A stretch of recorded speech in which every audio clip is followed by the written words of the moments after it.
ಕರ್ತನಲ್ಲಿ ಪ್ರೀತಿಯುಳ್ಳ ಸಹೋದರಿಯರೇ ಸಹೋದರರೇ, ವಿಶ್ವದಾದ್ಯಂತಿರುವ ನನ್ನ ಪ್ರಿಯ ಸ್ನೇಹಿತರೇ, ಈ ಹೊತ್ತು ಮತ್ತೊಂದು ಆವೃತ್ತಿ ಈ ಒಂದು ಫೇಸ್ಬುಕ್ ಲೈವ್ ಜಾಲತಾಣದ ಮೂಲಕವಾಗಿ ನಿಮ್ಮನ್ನ ಸಂಧಿಸುವ ಕೃಪೆ ದೇವರು ಅನುಗ್ರಹಿಸಿ ಕೊಟ್ಟಿರುವುದಕ್ಕಾಗಿ ಆತನಿಗೆ ಸ್ತೋತ್ರ ಮಾಡುತ್ತೇನೆ.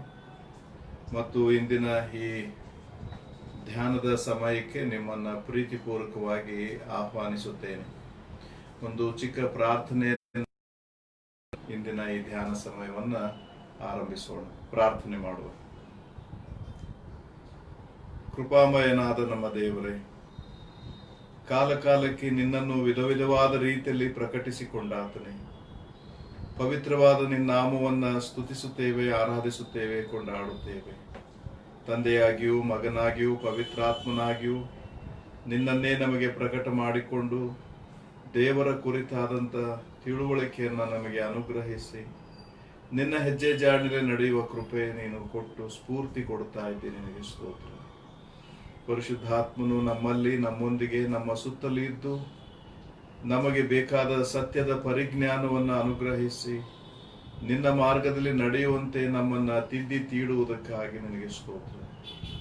ಈ ಸಾಯಂಕಾಲದ ವೇಳೆಯಲ್ಲಿ ಕರ್ತನೆ, ನಮ್ಮ ಮಧ್ಯದಲ್ಲಿ ನೀನು ಬಂದು ನಿನ್ನ ಸಾನ್ನಿಧ್ಯವನ್ನು ನಾವು ಅನುಭವ ಮಾಡುವಂತೆ ನಿನ್ನ ಕೃಪೆ ಅನುಗ್ರಹಿಸು.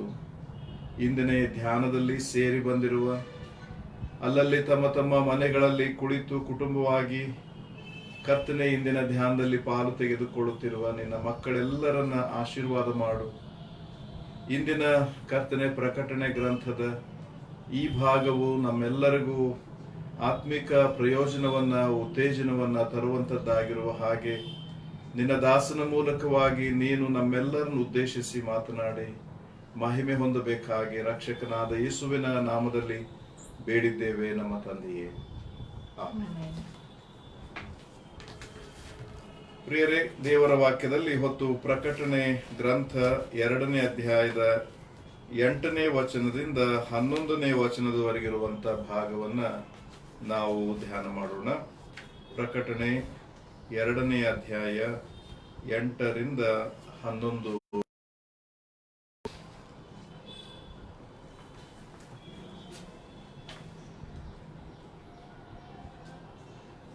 ಸ್ಮುರ್ನದಲ್ಲಿರುವ ಸಭೆಯ ದೂತನಿಗೆ ಬರೆ. ಸತ್ತವನಾಗಿದ್ದು ಜೀವಿತನಾಗಿ ಬಂದ ಆದ್ಯಂತನು ಹೇಳುವುದೇನೆಂದರೆ, ನಾನು ನಿನ್ನ ಸಂಕಟವನ್ನೂ ನಿನ್ನ ಬಡತನವನ್ನೂ ಬಲ್ಲೆನು, ಆದರೂ ನೀನು ಐಶ್ವರ್ಯವಂತನೇ. ಇದಲ್ಲದೆ ತಮ್ಮನ್ನು ಯಹೂದ್ಯರೆಂದು ಹೇಳಿಕೊಳ್ಳುವವರು ನಿನ್ನ ವಿಷಯವಾಗಿ ದೂಷಿಸುವುದನ್ನು ಬಲ್ಲೆನು. ಅವರು ಯಹೂದ್ಯರಲ್ಲ, ಸೈತಾನ ಸಂಭವಿಸುವುದಕ್ಕಿರುವ ಬಾಧೆಗಳಿಗೆ ಹೆದರಬೇಡ. ಇಗೋ, ನೀವು ದುಷ್ಪ್ರೇರಣೆಗೆ ಒಳಗಾಗುವಂತೆ ಸೈತಾನನು ನಿಮ್ಮಲ್ಲಿ ಕೆಲವರನ್ನು ಸೆರೆಮನೆಯೊಳಗೆ ಹಾಕುವುದಕ್ಕಿದ್ದಾನೆ. ಮತ್ತು 10 ದಿವಸಗಳ ತನಕ ನಿಮಗೆ ಸಂಕಟವಿರುವುದು. ನೀನು ಸಾಯಬೇಕಾದರೂ ನಂಬಿಗಸ್ತನಾಗಿರು, ನಾನು ನಿನಗೆ ಜೀವವೆಂಬ ಜಯಮಾಲೆಯನ್ನು ಕೊಡುವೆನು. ದೇವರಾತ್ಮನು ಸಭೆಗಳಿಗೆ ಹೇಳುವುದನ್ನು ಕಿವಿಯುಳ್ಳವನು ಕೇಳಲಿ. ಜಯ ಹೊಂದುವವನಿಗೆ 2ನೆಯ ಮರಣದಿಂದ ಕೇಡಾಗುವುದೇ ಇಲ್ಲ ಎಂಬುವಂಥದ್ದು. ಪ್ರಿಯರೇ, ಈಗ ಓದಿದಂತ ಈ ಭಾಗದಲ್ಲಿ ಪತ್ಮೋಸ್ ದ್ವೀಪದಲ್ಲಿ ಗಡಿಪಾರಾಗಿ ಶಿಕ್ಷೆಯನ್ನು ಅನುಭವಿಸುತ್ತಿದ್ದ ಯೇಸು ಸ್ವಾಮಿಯ ಶಿಷ್ಯ ಯೋಹಾನನು ಕಂಡ ದರ್ಶನದಲ್ಲಿ 2ನೆಯ ಸಭೆಯಾಗಿ ಸ್ಮುರ್ನ ಎಂಬ ನಗರಕ್ಕೆ, ಅಲ್ಲಿರುವಂತಹ ಸಭೆಯ ದೂತನಿಗೆ ಈ ಪತ್ರವನ್ನ ಬರೆದಿದ್ದಾರೆ. ಚಿಕ್ಕ ಆಸಿಯಾ ಅಥವಾ ಏಷ್ಯಾ ಮೈನರ್ ಎಂಬುದಾಗಿ ಹೇಳುವಂತಹ ಪ್ರದೇಶ, ಅದು ಈಗ ಟರ್ಕಿ ದೇಶವಾಗಿ ಮಾರ್ಪಟ್ಟಿದೆ. ಅಲ್ಲಿರುವಂತಹ ಸುತ್ತಮುತ್ತಲಿನ ಆ ಒಂದು ಸ್ಥಳವನ್ನ ಏಷ್ಯಾ ಮೈನರ್ ಎಂಬುದಾಗಿ, ಚಿಕ್ಕ ಆಸಿಯಾ ಎಂಬುದಾಗಿ ಕರೀತಾ ಇದ್ರು. ಅದು ಒಂದು ರೀತಿಯಿಂದ ಏಷ್ಯಾ ಖಂಡಕ್ಕೂ ಯುರೋಪ್ ಖಂಡಕ್ಕೂ ಮಧ್ಯದಲ್ಲಿ ಒಂದು ಹೆಬ್ಬಾಗಿಲಿನ ಹಾಗೆ ಈ ಪ್ರದೇಶ ಇದೆ. ಮೆಡಿಟರೇನಿಯನ್ ಸಿ ನದಿಯ ಸಮುದ್ರದ ಸುತ್ತಲೂ ಇಂಥ ಅನೇಕ ಪಟ್ಟಣಗಳು, ನಗರಗಳು ಅಲ್ಲಿವೆ. ಹಾಗೆಯೇ ಕಳೆದ ದಿನಗಳಲ್ಲಿ ನಾವು ಎಫೆಸ ನಗರದ ಕುರಿತಾಗಿ ಅಲ್ಲಿದ್ದಂಥ ಒಂದು ವಸ್ತುಸ್ಥಿತಿಯನ್ನ ಅರ್ಥ ಮಾಡಿಕೊಂಡು ಅಲ್ಲಿಗೆ ಯೇಸು ಸ್ವಾಮಿ ಹೇಳಿದಂಥ ಸಂದೇಶವನ್ನ ನಾವು ಅರ್ಥ ಮಾಡಿಕೊಂಡಿದ್ದೇವೆ. ಇವತ್ತು ಸ್ಮುರ್ನ ಎಂಬ ನಗರ, ಇದು ಎಫೆಸ ಈ ಒಂದು 7 ಸಭೆಗಳ ಯಾದಿಯಲ್ಲಿ ಮೊದಲನೇ ಸ್ಥಾನವನ್ನ ಪಡೆಯುವುದೇ ಆಗಿದ್ದರೆ 2ನೇ ಸ್ಥಾನ ಸ್ಮುರ್ನಕ್ಕೆ ಕೊಡಲೇಬೇಕು ಎಂಬುದಾಗಿ ಬರೀತಾರೆ.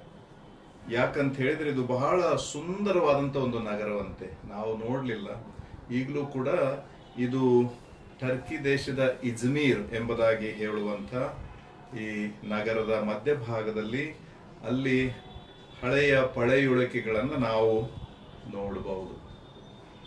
ಆಗ ಸ್ಮುರ್ನ ಎಂಬುದಾಗಿ ಕರೆಯಲ್ಪಟ್ಟಂತ ಆ ನಗರ ಇಂದು ಇಜ್ಮೀರ್ ಎಂಬುದಾಗಿ ಕರೆಯಲ್ಪಡ್ತದೆ. ಆಧುನಿಕ ದೊಡ್ಡ ಪಟ್ಟಣವಾಗಿ ಟರ್ಕಿ ದೇಶದಲ್ಲಿ ಒಂದು ಟೂರಿಸ್ಟ್ ಅಟ್ರಾಕ್ಷನ್ ಇರುವಂತಹ ಒಂದು ಪ್ರದೇಶವಾಗಿದೆ. ಇದು ಸುಮಾರು 1000 ಕ್ರಿಸ್ತಪೂರ್ವ 1000 ವರ್ಷದ ಹಿಂದೆ ಕಟ್ಟಲ್ಪಟ್ಟಂತ ಒಂದು ಬೃಹತ್ ನಗರ ಮತ್ತು ಇದು ವಿಶಾಲವಾದ ಹಡಗು ಬಂದರನ್ನ ಹೊಂದಿದಂತ ನಗರ. ಈ ಪಟ್ಟಣದಿಂದ ಯುರೋಪಿಗೆ ಹೋಗಬೇಕಾದ್ರೆ ಅಲ್ಲಿ ದಾರಿಗಳಿಲ್ಲ, ಮಾರ್ಗವಾಗಿಯೇ ಹೋಗಬೇಕು. ಅಂದ್ರೆ ಈ ಏಷ್ಯಾ ಖಂಡದ ಅಲ್ಲಿಂದ ಮುಂದೆ ಸಮುದ್ರ ದಾರಿ ಪ್ರಾರಂಭವಾಗ್ತದೆ. ಎಲ್ಲ ದಾರಿಗಳು ಅಲ್ಲಿಗೆ ಮುಗಿದು ಹೋಗ್ತವೆ. ಅಲ್ಲಿ ಮುಂದೆ ಯುರೋಪಿಗೆ ಹೋಗ್ಬೇಕಾಗಿದ್ರೆ ಹಡಗಿನಲ್ಲಿ ಅವರು ಪ್ರಯಾಣ ಮಾಡಬೇಕು ಆಗಿನ ಕಾಲದಲ್ಲಿ. ಪ್ರಿಯರೇ, 1000 ಕ್ರಿಸ್ತಪೂರ್ವ 1000 ವರ್ಷದ ಹಿಂದೆ ಕಟ್ಟಲ್ಪಟ್ಟಂತ ಈ ಒಂದು ನಗರವು ಕ್ರಿಸ್ತಪೂರ್ವ 600ನೇ ವರ್ಷದಲ್ಲಿ ಲಿಬಿಯಾ ದೇಶದಿಂದ ಶತ್ರುಗಳು ಬಂದು ಅದನ್ನು ಸಂಪೂರ್ಣ ದೋಚಿ ಧ್ವಂಸ ಮಾಡಿಬಿಡ್ತಾರೆ. ಆ ಪಟ್ಟಣ ಹೆಸರಿಲ್ಲದ ಹಾಗೆ ಅದನ್ನ ಹಾಳು ಮಾಡಿ ಹೋಗ್ಬಿಡ್ತಾರೆ. ಆದ್ರೆ ಮುಂದೆ ಅದನ್ನ ಅಲೆಕ್ಸಾಂಡರ್ ದ ಗ್ರೇಟ್ ಆತನು ಈ ನಗರವನ್ನ ಮತ್ತೆ ಕಟ್ಟಿಸ್ತಾನೆ. ಬಹಳ ಆ ನಗರ, ಅಲ್ಲಿನ ದಾರಿಗಳು, ಸುಂದರವಾದ ದಾರಿಗಳು, ಅಂದಿನ ಕಾಲದಲ್ಲಿ ನಿರ್ಮಿತವಾದ ದಾರಿಗಳಿಗೆ ಅದು ಪ್ರಸಿದ್ಧಿಯಾಗಿದೆ. ಅಲ್ಲಿನ ಕಟ್ಟಡ ವಿನ್ಯಾಸ, ಜಗತ್ ಪ್ರಸಿದ್ಧವಾದ ಕಟ್ಟಡ ವಿನ್ಯಾಸ ಅಲ್ಲಿದೆ. ಹೂಗಳು ಬಹಳ ಫೇಮಸ್ ಅಂತೆ. ಹೂಗಳು ಅಲ್ಲಿ ಬಹಳ ಸುಂದರವಾದ ತರತರವಾದ ಹೂಗಳಿಂದ ಅಲಂಕೃತಗೊಳ್ಳುವಂಥ ಒಂದು ದೇಶ. ಒಂದು ಫ್ರೀ ಸಿಟಿ ಅಂತ ಕರೀತಾರೆ. ಎಫೆಸ ಇದ್ದ ಹಾಗಿದು ಒಂದು ಫ್ರೀ ಸಿಟಿ ಮತ್ತು ಕೈಸರ್ನಿಗೆ ಬಹಳ ಸ್ವಾಮಿನಿಷ್ಠೆ ತೋರಿಸಿದಂಥ ಒಂದು ಸಿಟಿ. ಅಲ್ಲಿ ಬೆಟ್ಟದ ಮೇಲೆ ಮೊಟ್ಟ ಮೊದಲನೇದಾಗಿ ಕೈಸರ್ನಿಗೆ ಒಂದು ದೇವಾಲಯವನ್ನು ಕಟ್ಟಿದಂಥ ಸಿಟಿ ಇದು, ಈ ಪಟ್ಟಣ. ಮತ್ತು ಈ ಪಟ್ಟಣ ಒಂದು ವಿಶೇಷವಾದಂಥ ಸಂಗತಿಗೆ ಬಹಳ ವಿಶ್ವ ಪ್ರಸಿದ್ಧಿಯನ್ನ ಪಡೆದಿದೆ. ಅದೇನೆಂದ್ರೆ ಈ ರಕ್ತಬೋಳ ಎಂಬುದಾಗಿ ಕರೀತಾರೆ. ನೀವು ಯೇಸು ಸ್ವಾಮಿಯನ್ನ ದರ್ಶನ ಮಾಡಲಿಕ್ಕೆ ಬಂದಂತ 3 ಪಂಡಿತರು ಕೊಟ್ಟಂತ ಕಾಣಿಕೆಯಲ್ಲಿ ಚಿನ್ನ, ಧೂಪ, ಬೋಳ ಎಂಬುದಾಗಿ. ಏನಿದು ರಕ್ತಬೋಳ? ಅದನ್ನ ಇಂಗ್ಲಿಷ್ ನಲ್ಲಿ ಮಿರ್ ಎಂಬುದಾಗಿ ಹೇಳ್ತಾರೆ. ಅದೇ ಹೆಸರನ್ನ ಸ್ಮುರ್ನ, ಆ ಹೆಸರಿನಲ್ಲಿ ಆ ಮಿರ್ ಅದು ಬಹಳ ಫೇಮಸ್ ಆಗಿರುವುದರಿಂದ ಅದೇ ಹೆಸರನ್ನ ಅದಕ್ಕೆ ಇಟ್ಟು ಕರೆದಿದ್ದಾರೆ ಎಂಬುದಾಗಿ ಹೇಳ್ತಾರೆ. ಈ ರಕ್ತಬೋಳ ಅನ್ನುವಂಥದ್ದು ಅಲ್ಲಿ ಒಂದು ತರವಾದಂತ ಮುಳ್ಳಿನ ಗಿಡ ಬೆಳೀತದೆ. ಆ ಮುಳ್ಳಿನ ಗಿಡದಲ್ಲಿ ಬರುವಂತ ಅಂಟು ಈ ರಕ್ತಬೋಳ. ಇದು ಒಣಗಿದಾಗ ಹಳದಿ ಬಣ್ಣಕ್ಕೆ ತಿರುಗಿ ಕೆಲವು ಸಾರಿ ಅದು ಕ್ರಿಸ್ಟಲ್ ಆಗಿ, ಅಂದ್ರೆ ಒಳಗಡೆ ಭಾಗನೂ ಅಷ್ಟು ಚೆನ್ನಾಗಿ ಕಾಣಿಸುವ ಗ್ಲಾಸಿನ ಹಾಗಾಗ್ತದಂತೆ. ಇನ್ನು ಕೆಲವು ಸಾರಿ ಅಂಟಾಗಿ ಗಂಟಾಗಿ ಹಾಗೆ ಉಳಿತದೆ. ಅದನ್ನ ಧೂಪಕ್ಕೂ ಉಪಯೋಗ ಮಾಡ್ತಾರಂತೆ, ಔಷಧಿಗೂ ಉಪಯೋಗ ಮಾಡ್ತಾರಂತೆ, ಮತ್ತು ಅದನ್ನ ವಿಶೇಷವಾಗಿ ಈ ಪರಿಮಳ ದ್ರವ್ಯ ಮಾಡುವುದಕ್ಕೆ ಉಪಯೋಗ ಮಾಡ್ತಾರೆ. ಪರಿಮಳ ದ್ರವ್ಯಕ್ಕೆ ಹೆಚ್ಚು ಉಪಯೋಗ ಮಾಡ್ತಾರೆ. ಹಾಗಾಗಿ ಒಬ್ರು ಹೇಳ್ತಾರೆ, ಯೇಸು ಸ್ವಾಮಿಯನ್ನ ದರ್ಶಿಸಲಿಕ್ಕೆ ಬಂದಂತ ಈ ಪಂಡಿತರು ಈ ಸ್ಮುರ್ನ ಪಟ್ಟಣದಲ್ಲಿ ತಯಾರಾದಂಥ ರಕ್ತಬೋಳವನ್ನೇ ಕಾಣಿಕೆಯಾಗಿ ತೆಗೆದುಕೊಂಡು ಬಂದಿರಲಿಕ್ಕೆ ಸಾಧ್ಯತೆಗಳು ಹೆಚ್ಚು. ಯಾಕಂದ್ರೆ ವಿಶ್ವ ಪ್ರಸಿದ್ಧಿಯಾದಂಥ ಅಂಥ ಒಂದು ಈ ಪರಿಮಳ ದ್ರವ್ಯ, ಆ ಸೆಂಟ್ ಬೇರೆ ಎಲ್ಲಿ ಕೂಡ ಸಿಗೋದಿಲ್ಲ, ಅಲ್ಲಿ ಮಾತ್ರ ಅದು ಉತ್ಪತ್ತಿ ಆಗ್ತಾ ಇತ್ತಂತೆ. ಹಾಗಾಗಿ ಅದನ್ನ ಯೇಸು ಸ್ವಾಮಿ ಕೂಸಾಗಿದ್ದಾಗ ತೆಗೆದುಕೊಂಡು ಬಂದು ಕಾಣಿಕೆಯಾಗಿ ಅರ್ಪಿಸಿರಬೇಕು ಎಂಬುದಾಗಿ ಹೇಳ್ತಾರೆ. ಇನ್ನು ಕೆಲವರು ಹೇಳ್ತಾರೆ, ಯೇಸು ಸ್ವಾಮಿ ಸತ್ತ ನಂತರ ಆತನ ಶವವನ್ನ ಹೂಳಿಡುವುದಕ್ಕೆ ಬೇಕಾದ ಸುಗಂಧ ಪರಿಮಳ ದ್ರವ್ಯವನ್ನ ಅರಿಮಥಾಯದ ಯೋಸೇಫನು ಮತ್ತು ಶಿಷ್ಯರು ಅಲ್ಲಿ ಹಾಕ್ತಾರೆ. ಅದು ಕೂಡ ಇಲ್ಲಿ ಈ ಸ್ಮುರ್ನ ಪಟ್ಟಣದಿಂದ ಬಂದಿರುವಂಥದ್ದು ಎಂಬುದಾಗಿ ಅಭಿಪ್ರಾಯ ಪಡ್ತಾರೆ. ಅದೇನಿರಲಿ ಪ್ರಿಯರೇ, ಇದು ಒಂದು ಬಹಳ ಸುಂದರವಾದ ಮತ್ತು ಬೆಟ್ಟದ ಮೇಲೆ ಕಟ್ಟಲ್ಪಟ್ಟ ನಗರ. ಅದರ ಸೌಂದರ್ಯವನ್ನ ಕಾಪಾಡಿಕೊಳ್ಳುವುದಕ್ಕಾಗಿ ಅಲ್ಲಿ ಜನರು ಟ್ಯಾಕ್ಸ್ ರೂಪದಲ್ಲಿ ಹಣವನ್ನ ಹೆಚ್ಚು ಕೊಡ್ತಾ ಇದ್ರಂತೆ. ಅಲ್ಲಿ ಹೂಗಳನ್ನು ಬೆಳೆಸಲಿಕ್ಕೆ, ದಾರಿಗಳನ್ನ ಶುಚಿಯಾಗಿಡ್ಲಿಕ್ಕೆ, ಎಲ್ಲಾ ಕಡೆ ಒಂಥರ ತೋಟದ ಹಾಗೆ ಅದನ್ನ ಮಾಡಿಡುವುದಕ್ಕಾಗಿಯೇ ಬಂದಂತ ಟ್ಯಾಕ್ಸ್ ಹಣದಲ್ಲಿ ಹೆಚ್ಚು ಹಣವನ್ನ ಈ ನಗರದ ಸೌಂದರ್ಯೀಕರಣಕ್ಕೆ ಅವರು ಉಪಯೋಗ ಮಾಡ್ತಾ ಇದ್ರಂತೆ. ಅಂಥ ಒಂದು ಪಟ್ಟಣದಲ್ಲಿ ಸಭೆ ಇದೆ. ಆ ಸಭೆ ಅಂದ್ರೆ ಅದೊಂದು ಡಯಾಸಿಸ್ನ ಹೆಡ್ ಕ್ವಾರ್ಟರ್ಸ್ ಇದ್ದ ಹಾಗೆ. ಅಲ್ಲಿ ಬಿಷಪ್ರಿದ್ದಾರೆ ಮತ್ತು ಆಲಯಗಳಿವೆ, ಆರಾಧನೆಗಳು ನಡೆಯುವಂತಹ ಒಂದು ಪ್ರದೇಶ. ಈ ದರ್ಶನವಾಗುವಂತಹ ಸಂದರ್ಭ ಹಿಂಸಾ ಕಾಲವಾಗಿತ್ತು, ನಮ್ಮೆಲ್ಲರಿಗೂ ಗೊತ್ತಿದೆ. ಸ್ಮುರ್ನ ಪಟ್ಟಣದಲ್ಲಿ ಕೂಡ ಇದ್ದಂತ ಕ್ರೈಸ್ತರಿಗೆ ಅಲ್ಲಿನ ಸರ್ಕಾರದಿಂದ ಅವರಿಗೆ ಹಿಂಸೆ ಆಗ್ತಾ ಇತ್ತು ಮತ್ತು ಯಹೂದ್ಯರಿಂದ ಬಹಳ ಹಿಂಸೆ ಅವ್ರಿಗೆ ಆಗ್ತಾ ಇತ್ತು. ಯಹೂದ್ಯರು ಕ್ರೈಸ್ತರನ್ನ ಹಿಂಸಿಸುವುದಕ್ಕೆ ಸರ್ಕಾರಕ್ಕೆ, ಸೈನ್ಯಕ್ಕೆ ಅವರು ಕುಮ್ಮಕ್ಕು ಕೊಡ್ತಾ ಇದ್ರು ಎಂಬುದಾಗಿ ನಾವು ನೋಡ್ತೇವೆ. ಯಾಕಂದ್ರೆ ಯಹೂದ್ಯರಿಗೆ ಯೇಸು ಸ್ವಾಮಿ ದೇವರು ಎಂಬುದಾಗಿ ಒಪ್ಪಿಕೊಳ್ಳುವಂಥದ್ದು ಅದು ಅವರಿಗೆ ಜೀರ್ಣವಾಗುವಂತಹ ಒಂದು ಸಂಗತಿ ಆಗಿರಲಿಲ್ಲ. ನಂಬಿಕೆಗೆ ಬಹಳ ದೂರವಾದಂತಹ ಒಂದು ಸಂಗತಿ ಆಗಿತ್ತು. ಹಾಗಾಗಿ ಯೇಸು ಸ್ವಾಮಿ ಮೆಸ್ಸಿಯನು, ದೇವರ ಕುಮಾರನು, ದೇವರೇ ಅವತಾರವಾಗಿ ಬಂದಿದ್ದಾನೆ ಎಂಬ ಸತ್ಯವನ್ನ ಅವರ್ಯಾರು ಕೂಡ ಅದನ್ನ ನಂಬಲಿಕ್ಕೆ ಅವರು ಸಾಧ್ಯವಾಗುತ್ತಿರಲಿಲ್ಲ. ಪ್ರಿಯರೇ, ಇಂಥ ಸಂದರ್ಭದಲ್ಲಿ ಅಲ್ಲಿದ್ದಂಥ ಕ್ರೈಸ್ತರು ಬಹಳವಾದ ಕಷ್ಟವನ್ನ, ಹಿಂಸೆಯನ್ನ ಅವರು ಅನುಭವ ಮಾಡ್ತಾ ಇದ್ರು ಎಂಬುದಾಗಿ ನಾವು ನೋಡ್ತೇವೆ. ಎಂಥ ಕಷ್ಟವನ್ನು ಅನುಭವ ಮಾಡ್ತಾ ಇದ್ರು ಎಂಬುದಾಗಿ ಇಲ್ಲಿ 9ನೇ ವಚನದಲ್ಲಿ ಬರೆದಿದೆ. ಸತ್ತವನಾಗಿದ್ದು ಜೀವಿತನಾಗಿ ಬಂದ ಆದ್ಯಂತನು ಹೇಳುವುದೇನೆಂದರೆ, ಸತ್ತವನಾಗಿದ್ದು ಜೀವಿತನಾಗಿ ಬಂದ ಆದ್ಯಂತನು ಅಂದ್ರೆ ಯೇಸು ಸ್ವಾಮಿ ಪುನರುತ್ಥಾನವಾದಂತ ಸಂಗತಿಯನ್ನ ವರ್ಣಿಸಿದ್ದಾರೆ. ಇದನ್ನೇ ಆ ಪಟ್ಟಣಕ್ಕೂ ಹೋಲಿಸಿದ್ದಾರೆ. ಏನಂದ್ರೆ 600ನೇ ಕ್ರಿಸ್ತಪೂರ್ವ 600ನೇ ಇಸ್ವಿಯಲ್ಲಿ ಆ ಪಟ್ಟಣ ಪೂರ್ತಿ ಸತ್ತು ಹೋಗಿತ್ತು. ಅಲೆಕ್ಸಾಂಡರ್ ಕಾಲದಲ್ಲಿ ಅದು ಮತ್ತೆ ಕಟ್ಟಲ್ಪಟ್ಟದ್ದಾಗಿ ಮತ್ತೆ ಜೀವವನ್ನ ಹೊಂದಿತು ಎಂಬ ಮಾತನ್ನ ಉಲ್ಲೇಖಿಸ್ತಾರೆ. ಮತ್ತು ಆ ಪುನರುತ್ಥಾನನಾದ ಯೇಸು ಕ್ರಿಸ್ತನು ಏನ್ ಹೇಳ್ತಾ ಇದ್ದಾನೆ, ನಾನು ನಿನ್ನ ಸಂಕಟವನ್ನ ಬಲ್ಲೆನು ಎಂಬುದಾಗಿ. ಸಂಕಟ ಅಥವಾ ಟ್ರಿಬ್ಯುಲೇಷನ್ ಎಂಬುದಾಗಿ ಇಂಗ್ಲಿಷ್ ನಲ್ಲಿ ಬರೆದಿದೆ. ಟಾರ್ಚರ್ ಎಂಬುದಾಗಿ ಹೇಳ್ತಾರೆ. ಅಲ್ಲಿ ಕ್ರೈಸ್ತರಿಗೆ ಹಿಂಸೆ ಕೊಡುತ್ತಿದ್ದಂತಹ ಒಂದು ಸಂಗತಿ ಏನಂದ್ರೆ, ಅವರನ್ನ ಮಲಗಿಸಿ ಅವರ ಮೇಲೆ ಭಾರವಾದ ಕಲ್ಲುಗಳನ್ನ, ತೂಕದ ಕಲ್ಲುಗಳನ್ನ ಒಂದರ ಮೇಲೆ ಇಡುತ್ತಾ ಹೋಗ್ತಾ ಇದ್ರಂತೆ. ಆ ಭಾರ ಹೆಚ್ಚಾಗಿ ಆಗಿ ಆಗಿ ಕೊನೆಗೆ ಉಸಿರಾಡಿಸ್ಲಿಕ್ಕೆ ಸಾಧ್ಯವಾಗದೆ ಆ ವ್ಯಕ್ತಿಗಳು ಅಥವಾ ಕ್ರೈಸ್ತರು ರಕ್ತ ಸಾಕ್ಷಿಗಳಾಗಿ ಸತ್ತು ಹೋಗ್ತಾ ಇದ್ರು. ಅದನ್ನ ಸಂಕಟ ಎಂಬುದಾಗಿ ಶಬ್ದವನ್ನ ಉಪಯೋಗ ಮಾಡಿ ಬರೆದಿದ್ದಾರೆ.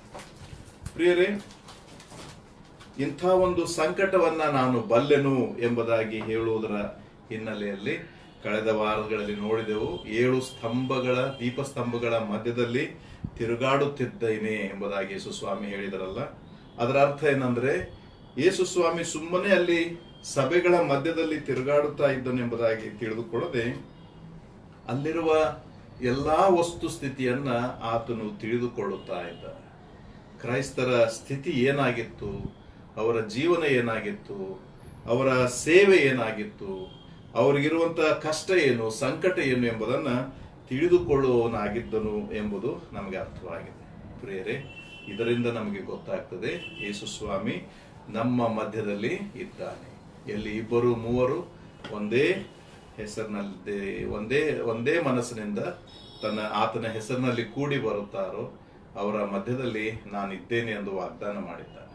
ನಮ್ಮ ಮಧ್ಯದಲ್ಲಿ ಯೇಸು ಸ್ವಾಮಿ ಇದ್ದಾನೆ. ನಮ್ಮ ಸಂಕಟವನ್ನ ಆತನು ಬಲ್ಲನು. ಈಗಲೂ ಕೂಡ ನಮಗೆ ಸಂಕಟ ಇದೆ, ಒಂದು ರೀತಿಯ ಒತ್ತಡ ಹೆಚ್ಚಾಗಿದೆ. ಕೊರೋನಾ ಬಂದಂದಿನಿಂದ ಉದ್ಯೋಗಗಳು ಇಲ್ಲದಂತಾಗಿ, ಆದಾಯ ಕಡಿಮೆಯಾಗಿ, ಒಂದು ಜನರಿಗೆ ಒಬ್ಬರಿಗೊಬ್ಬರು ಭೇಟಿ ಆಗಲಾರದಂತಹ ಪರಿಸ್ಥಿತಿ ನಮ್ಮ ಸುತ್ತಲೂ ಹಬ್ಬಿದ್ದರಿಂದ ಒಂದು ರೀತಿಯ ಒತ್ತಡಕ್ಕೆ ನಾವು ಒಳಗಾಗಿದ್ದೇವೆ. ಹೇಗೆ ಕ್ರೈಸ್ತರು ತೂಕದ ಕಲ್ಲುಗಳನ್ನ ಅವರ ದೇಹದ ಮೇಲೆ ಇಟ್ಟು ಇಟ್ಟು ಇಟ್ಟು ಒತ್ತಿ ಒತ್ತಿ ಅವರನ್ನ ಕೊಂದು ಹಾಕ್ತಾ ಇದ್ರು, ಅಂತಹ ಒತ್ತಡದಲ್ಲಿ ಅವರು ಜೀವನ ಮಾಡ್ತಾ ಇದ್ರು ಎಂಬುದು ನಮಗೆ ಗೊತ್ತಾಗ್ತದೆ.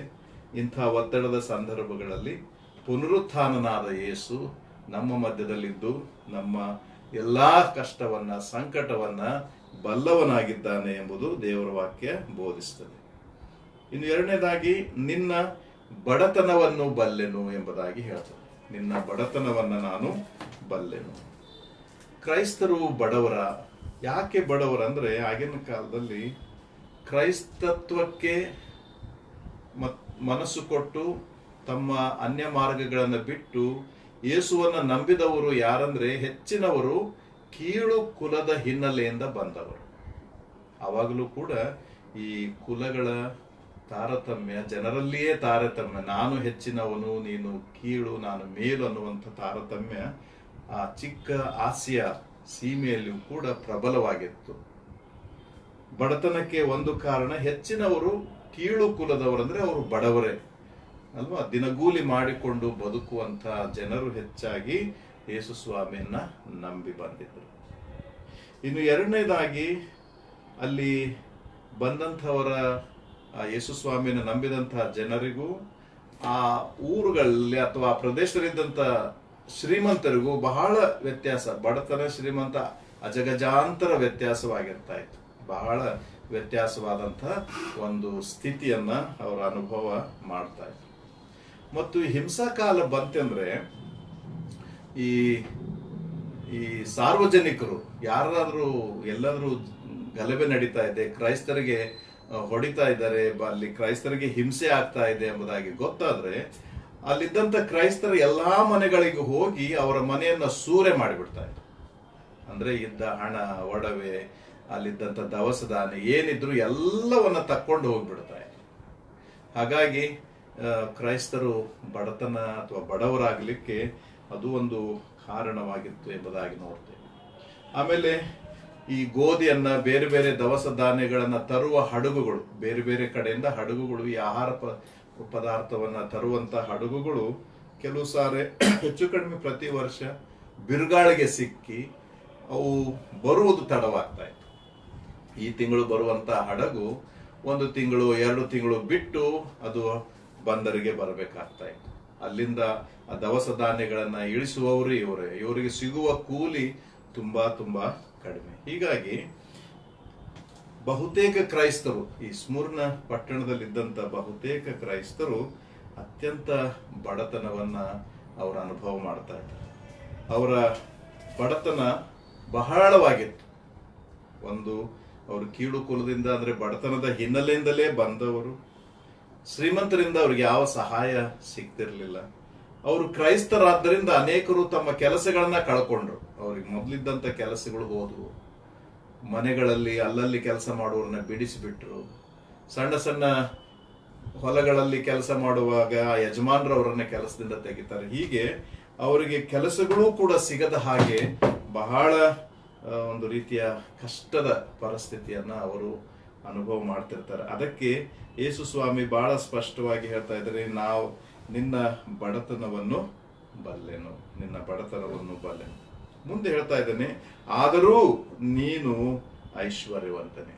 ಬಡವನು ಎಂಬುದಾಗಿ ನೀನು ನೋಡ್ಲಿಕ್ಕೆ ಬಡವನು ನಿಜ, ಆದ್ರೆ ನೀನು ಐಶ್ವರ್ಯವಂತ.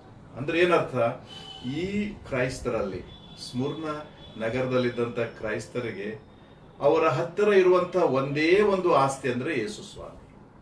ಆ ಯೇಸು ಸ್ವಾಮಿ ಮೇಲಿಟ್ಟಂತ ನಂಬಿಕೆ. ಅದನ್ನೊಂದು ಬಿಟ್ರೆ ಅವರಿಗೆ ಬೇರೆ ಯಾವುದೇ ರೀತಿಯ ಹೇಳಿಕೊಳ್ಳುವಂತ ಆಸ್ತಿಪಾಸ್ತಿ ಆಗಲಿ, ಐಶ್ವರ್ಯವಾಗಲಿ, ಉದ್ಯೋಗವಾಗಲಿ, ಒಳ್ಳೆಯ ಜೀವನವಾಗಲಿ ಇರುತ್ತಿರಲಿಲ್ಲ. ಬಹಳ ಸಂಕಟದ ಜೀವನ. ಹೇಗೆ ಅವರನ್ನು ಕೊಲ್ಲುವಾಗ ಕಲ್ಲುಗಳನ್ನ ಒಂದರ ಮೇಲೊಂದಿಟ್ಟು ಕೊಲ್ಲುತ್ತಿದ್ರು, ಒತ್ತಡವನ್ನು ಹಾಕಿ ಕೊಲ್ಲುತ್ತಿದ್ರು, ಹಾಗೆ ಈ ಬಡತನ, ಜನರ ದೂಷಣೆ ಇವೆಲ್ಲವೂ ಕೂಡ ಅವರಿಗೆ ಒಂದು ರೀತಿಯ ಒತ್ತಡದ ಜೀವನವನ್ನೇ ಮಾಡ್ತಾ ಇದ್ರು. ಅವರು ಬದುಕಿದ್ರು ಕೂಡ ಬಡತನ ಅನ್ನುವಂತ ಈ ಭಾರವಾದ ಕಲ್ಲು ಅವ್ರ ಮೇಲೆ ಇದ್ದ ಹಾಗೆ ಅವರ ಒತ್ತಡದಲ್ಲಿಯೇ ಪ್ರತಿ ದಿನವನ್ನ ಕಳೀತಾ ಇರುವಂತಹ ಸಂದರ್ಭ. ಹಾಗೆ ಒಂದು ಸಾರಿ ಕಲ್ಪನೆ ಮಾಡಿ ನೋಡಿ ಹೇಗೆ ಆ ಜನರು ಜೀವನ ಮಾಡ್ತಾ ಇದ್ರು. ಅವರಿಗೆ ತಿನ್ಲಿಕ್ಕೆ ಉಣ್ಲಿಕ್ಕೆ ಯಾವ ರೀತಿಯಾದ ಒಂದು ಅನುಕೂಲತೆಗಳು ಇಲ್ಲದೇ ಇರುವಂತ ಸಂದರ್ಭ. ಅಂಥದ್ರಲ್ಲಿ ಅವರು ದೇವರ ಮೇಲೆ ವಿಶ್ವಾಸವಿಟ್ಟು ಜೀವನ ಮಾಡ್ತಾ ಇದ್ದಾರೆ. ಅವರು ನಿಜವಾದ ಶ್ರೀಮಂತರು ಎಂಬುದಾಗಿ ಯೇಸು ಸ್ವಾಮಿ ಹೇಳ್ತಾರೆ. ನೀವು ಐಶ್ವರ್ಯವಂತರೇ ಸರಿ, ಯಾಕಂದ್ರೆ ಯೇಸುವನ್ನೇ ನೀವು ನಂಬಿ ಯೇಸುವನ್ನ ನಿಮಿತ್ತವಾಗಿ ನೀವು ಎಲ್ಲವನ್ನ ಕಳ್ಕೊಂಡಿದ್ದೀರಿ. ಯೇಸುವಿನ ನಿಮಿತ್ತವಾಗಿ, ಯೇಸುವಿನ ಮೇಲಿಟ್ಟಂತ ನಂಬಿಕೆ ನಿಮಿತ್ತವಾಗಿ ಎಲ್ಲವನ್ನ ನೀವು ಕಳ್ಕೊಂಡಿದ್ದರೂ ಕೂಡ ನೀವು ಶ್ರೀಮಂತರೇ. ಪ್ರಿಯರೇ, ಇದು ನಮಗೇನ್ ಕಲಿಸ್ತದೆ? ಇಹಲೋಕದ ಐಶ್ವರ್ಯ, ಅದು ಹಣ ಆಗಿರ್ಬೋದು, ಆಸ್ತಿ ಆಗಿರ್ಬೋದು, ಭೂಮಿ ಆಗಿರ್ಬೋದು, ಅಥವಾ ಬಂಗಾರ, ಬೆಳ್ಳಿ, ವಜ್ರ ವೈಢೂರ್ಯಗಳಾಗಿರ್ಬೋದು, ಇವೆಲ್ಲವುಗಳು ಕೂಡ ಇಹಲೋಕದ ಕೆಲವು ವರ್ಷಗಳ ಜೀವನಕ್ಕೆ ಬೇಕಾಗಿರುವಂತ ಸಂಗತಿಗಳು, ಶಾಶ್ವತವಾಗಿ ನಮಗೆ ಬೇಕಾಗಿರುವಂತ ಸಂಗತಿಗಳು. ಲೂಕನ ಸುವಾರ್ತೆಯಲ್ಲಿ 12ನೇ ಅಧ್ಯಾಯದಲ್ಲಿ ಒಂದು ಸಾಮ್ಯವನ್ನ ಯೇಸು ಸ್ವಾಮಿ ಈ ಹಣದ ವಿಷಯವಾಗಿ ಮಾತಾಡಿದ್ದಾನೆ. ಲೂಕನ ಸುವಾರ್ತೆಯ 12ನೇ ಅಧ್ಯಾಯ 13ನೇ ವಚನದಲ್ಲಿ, ಆಗ ಜನರಲ್ಲಿ ಒಬ್ಬನು, ಬೋಧಕನೇ, ತಂದೆಯ ಆಸ್ತಿಯನ್ನು ನನಗೆ ಪಾಲು ಮಾಡಿಕೊಡುವಂತೆ ನನ್ನ ಅಣ್ಣನಿಗೆ ಹೇಳು ಎಂದು ಒಬ್ಬನು ಆತನನ್ನು ಕೇಳ್ತಾ ಇದ್ದಾನೆ. ನನ್ನ ತಂದೆಯ ಆಸ್ತಿಯನ್ನ ಪಾಲು ಮಾಡಿಕೊಡುವುದಕ್ಕೆ ನೀನು ಅಪ್ಪಣೆ ಕೊಡು ಎಂಬುದಾಗಿ ಯೇಸು ಸ್ವಾಮಿ ಹೇಳ್ತಾ ಇದ್ದಾನೆ. ಎಲ್ಲಾ ಮನುಷ್ಯ, ನನ್ನನ್ನು ನಿಮಗೆ ನ್ಯಾಯಾಧಿಪತಿಯನ್ನಾಗಿ ಅಥವಾ ಪಾಲು ಮಾಡುವವನಾಗಿ ನೇಮಿಸಿದವರಾರು ಎಂದು ಅವನನ್ನು ಕೇಳಿ ಜನರಿಗೆ 15ನೇ ವಚನದಲ್ಲಿ, ಎಲ್ಲಾ ಲೋಭಕ್ಕೂ ಅಂದ್ರೆ ಎಲ್ಲಾ ಆಶೆಗೂ ಎಚ್ಚರಿಕೆಯಾಗಿದ್ದು ನಿಮ್ಮನ್ನು ಕಾಪಾಡಿಕೊಳ್ಳಿರಿ. ಒಬ್ಬನಿಗೆ ಎಷ್ಟು ಆಸ್ತಿ ಇದ್ದರೂ ಅದು ಅವನಿಗೆ ಜೀವಾಧಾರವಾಗುವುದಿಲ್ಲ. ಎಷ್ಟು ಆಸ್ತಿ ಇದ್ದರೂ ಅದು ಅವನಿಗೆ ಜೀವಾಧಾರವಾಗುವುದಿಲ್ಲ. ಅಂದ್ರೆ ಜೀವನದ ಸಂಪೂರ್ಣತೆಯನ್ನ ನಾವು ಅನುಭವ ಮಾಡಬೇಕಾಗಿದ್ರೆ ಅದಕ್ಕೆ ವಸ್ತು ರೂಪದಲ್ಲಿ ನಮಗೆ ಕಾಣುವಂತ ಅಥವಾ ನಮ್ಮ ಸ್ವಾಧೀನದಲ್ಲಿರುವಂತ ಐಶ್ವರ್ಯ ನಮಗೆ ಜೀವಾಧಾರ ಆಗುವುದಿಲ್ಲ ಎಂಬುದಾಗಿ ಬರಿತಾ ಇದ್ದಾರೆ. ಹೌದು ಪ್ರಿಯರೇ, ಇಹಲೋಕದ ಐಶ್ವರ್ಯ ನಮಗೆ ಸ್ವಲ್ಪ ಕಾಲದ ಈ ಜೀವನವನ್ನ ನಡೆಸುವುದಕ್ಕಾಗಿಯೇ ಎಂಬುದಾಗಿ ನಾವು ಅರ್ಥೈಸಿಕೊಳ್ಳಬೇಕು ವಿನಃ ಅದರಿಂದಲೇ ನಮ್ಮ ಜೀವನ ಎಂಬುದಾಗಿ ಅರ್ಥೈಸಿಕೊಳ್ಳುವುದಾದ್ರೆ ನಾವು ಹಣದ ಲೋಭಕ್ಕೆ ಅಥವಾ ಹಣದ ಆಶೆಗೆ ಒಳಗಾಗಿದ್ದೇವೆ ಎಂಬುದರಲ್ಲಿ ಯಾವ ಸಂದೇಹವಿಲ್ಲ. ಹಣದ ಆಶೆಯು ಸಕಲ ವಿಧವಾದ ಕೆಟ್ಟತನಕ್ಕೆ ಅದು ಮೂಲವಾಗಿದೆ ಎಂಬುದಾಗಿ ಪೌಲನು ಗಲಾತ್ಯ ಪತ್ರಕ್ಕೆ ಬರೀತಾರೆ. ನಾವು ಅದು ಸಮಸ್ತ ಆಶೆಗಳಿಗೆ ಮೂಲವಾಗಿದೆ, ಕೆಟ್ಟತನಕ್ಕೆ ಮೂಲವಾಗಿದೆ. ಹಣದ ಆಶೆ ಹಣ ಅಲ್ಲ, ಹಣ ಅದು ಒಂದು ಹಾಳೆ, ಒಂದು ವಸ್ತು ಆ ರೀತಿಯಲ್ಲಿ ನೋಡಿದ್ರೆ. ಆದ್ರೆ ಹಣದ ಮೇಲಿರುವಂತ ಆಶೆ, ಮೋಹ, ವ್ಯಾಮೋಹ, ಲೋಭ ಇದು ನಮ್ಮನ್ನ ಕೆಟ್ಟತನಕ್ಕೆ ನಡೆಸ್ತದೆ ಎಂಬುದಾಗಿ ದೇವರ ವಾಕ್ಯ ಹೇಳ್ತದೆ. ಹೀಗೆ ಈ ಆಸ್ತಿ ಜೀವಾಧಾರವಾಗುವುದಿಲ್ಲ ಎಂಬುದಾಗಿ ಹೇಳಿ ಯೇಸು ಸ್ವಾಮಿ ಒಂದು ಸಾಮ್ಯವನ್ನ ಹೇಳಿದ್ದಾನೆ. ಒಬ್ಬ ಮನುಷ್ಯನಿಗೆ ಒಳ್ಳೆ ಬೆಳೆ ಬಂತು, ಅವುಗಳನ್ನ ಎಷ್ಟು ದೊಡ್ಡ ಸುಗ್ಗಿ ಆಯ್ತಂದ್ರೆ ಅದನ್ನ ಒಟ್ಟಿಡುವುದಕ್ಕಾಗಿ ಆತನಿಗೆ ಎಲ್ಲಿಯೂ ಕೂಡ ಸ್ಥಳ ಸಿಗಲಿಲ್ಲ. ಚಿಕ್ಕ ಚಿಕ್ಕ ಬಣವೆಗಳನ್ನ ದೊಡ್ಡದನ್ನಾಗಿ ಮಾಡಿ, ದೊಡ್ಡ ದೊಡ್ಡ ಗೋದಾಮುಗಳನ್ನಾಗಿ ಮಾಡಿ ಅಲ್ಲಿ ತನ್ನ ಈ ಕಾಳು ಕಡಿಗಳನ್ನ ತುಂಬಿ ಇಟ್ಟು ಆತನು ತನ್ನ ಜೀವಾತ್ಮಕ್ಕೆ ಹೇಳ್ತಾನೆ, ಜೀವವೇ, ಅನೇಕ ವರ್ಷಗಳಿಗೆ ಬೇಕಾದಷ್ಟು ಸರಕು ನಿನಗೆ ಬಿದ್ದಿದೆ, ವಿಶ್ರಮಿಸಿಕೋ, ಊಟ ಮಾಡು, ಕುಡಿ, ಸುಖಪಡು ಎಂದು ಹೇಳ್ತಾ ಇದ್ದಾನೆ. ಆತನಿಗೊಂದು ಸ್ವರ ಕೇಳಿಸ್ತಾ ಇದೆ, ದೇವರ ಸ್ವರ. 20ನೇ ವಚನದಲ್ಲಿ, ಬುದ್ಧಿಹೀನನು ನೀನು, ಈ ಹೊತ್ತು ರಾತ್ರಿ ನಿನ್ನ ಪ್ರಾಣವನ್ನು ನಿನ್ನ ಕಡೆಯಿಂದ ಕೇಳುವರು, ಆಗ ನೀನು ಸಿದ್ಧ ಮಾಡಿಟ್ಟಿರುವುದು ಯಾರಿಗಾಗುವುದು ಎಂಬುದಾಗಿ. ನೀನು ಈ ಲೋಕವನ್ನ ಬಿಟ್ಟು ಹೋಗುವವನೇ ಆಗಿರುತ್ತಿ. ಸಾವು ನಮಗೆ ನಿಶ್ಚಯ, ಲೋಕ ಶಾಶ್ವತವಲ್ಲ. ಈ ಹೊತ್ತೇ ನಿನ್ನ ಪ್ರಾಣವನ್ನ ದೇವರು ನಿನ್ನಿಂದ ಕೇಳುವುದಾದರೆ ನೀನು ಬೇಕಾದಷ್ಟು ವರ್ಷಗಳಿಗೆ ಕೂಡಿಸಿಟ್ಟಂತ ಈ ಸಂಗತಿಗಳು ಯಾರಿಗಾಗುತ್ತವೆ ಎಂಬುದಾಗಿ ಅಲ್ವಾ? ಯಾರದನ್ನ ತಿನ್ನುತ್ತಾರೆ ಎಂಬುದಾಗಿ ಅಲ್ಲ?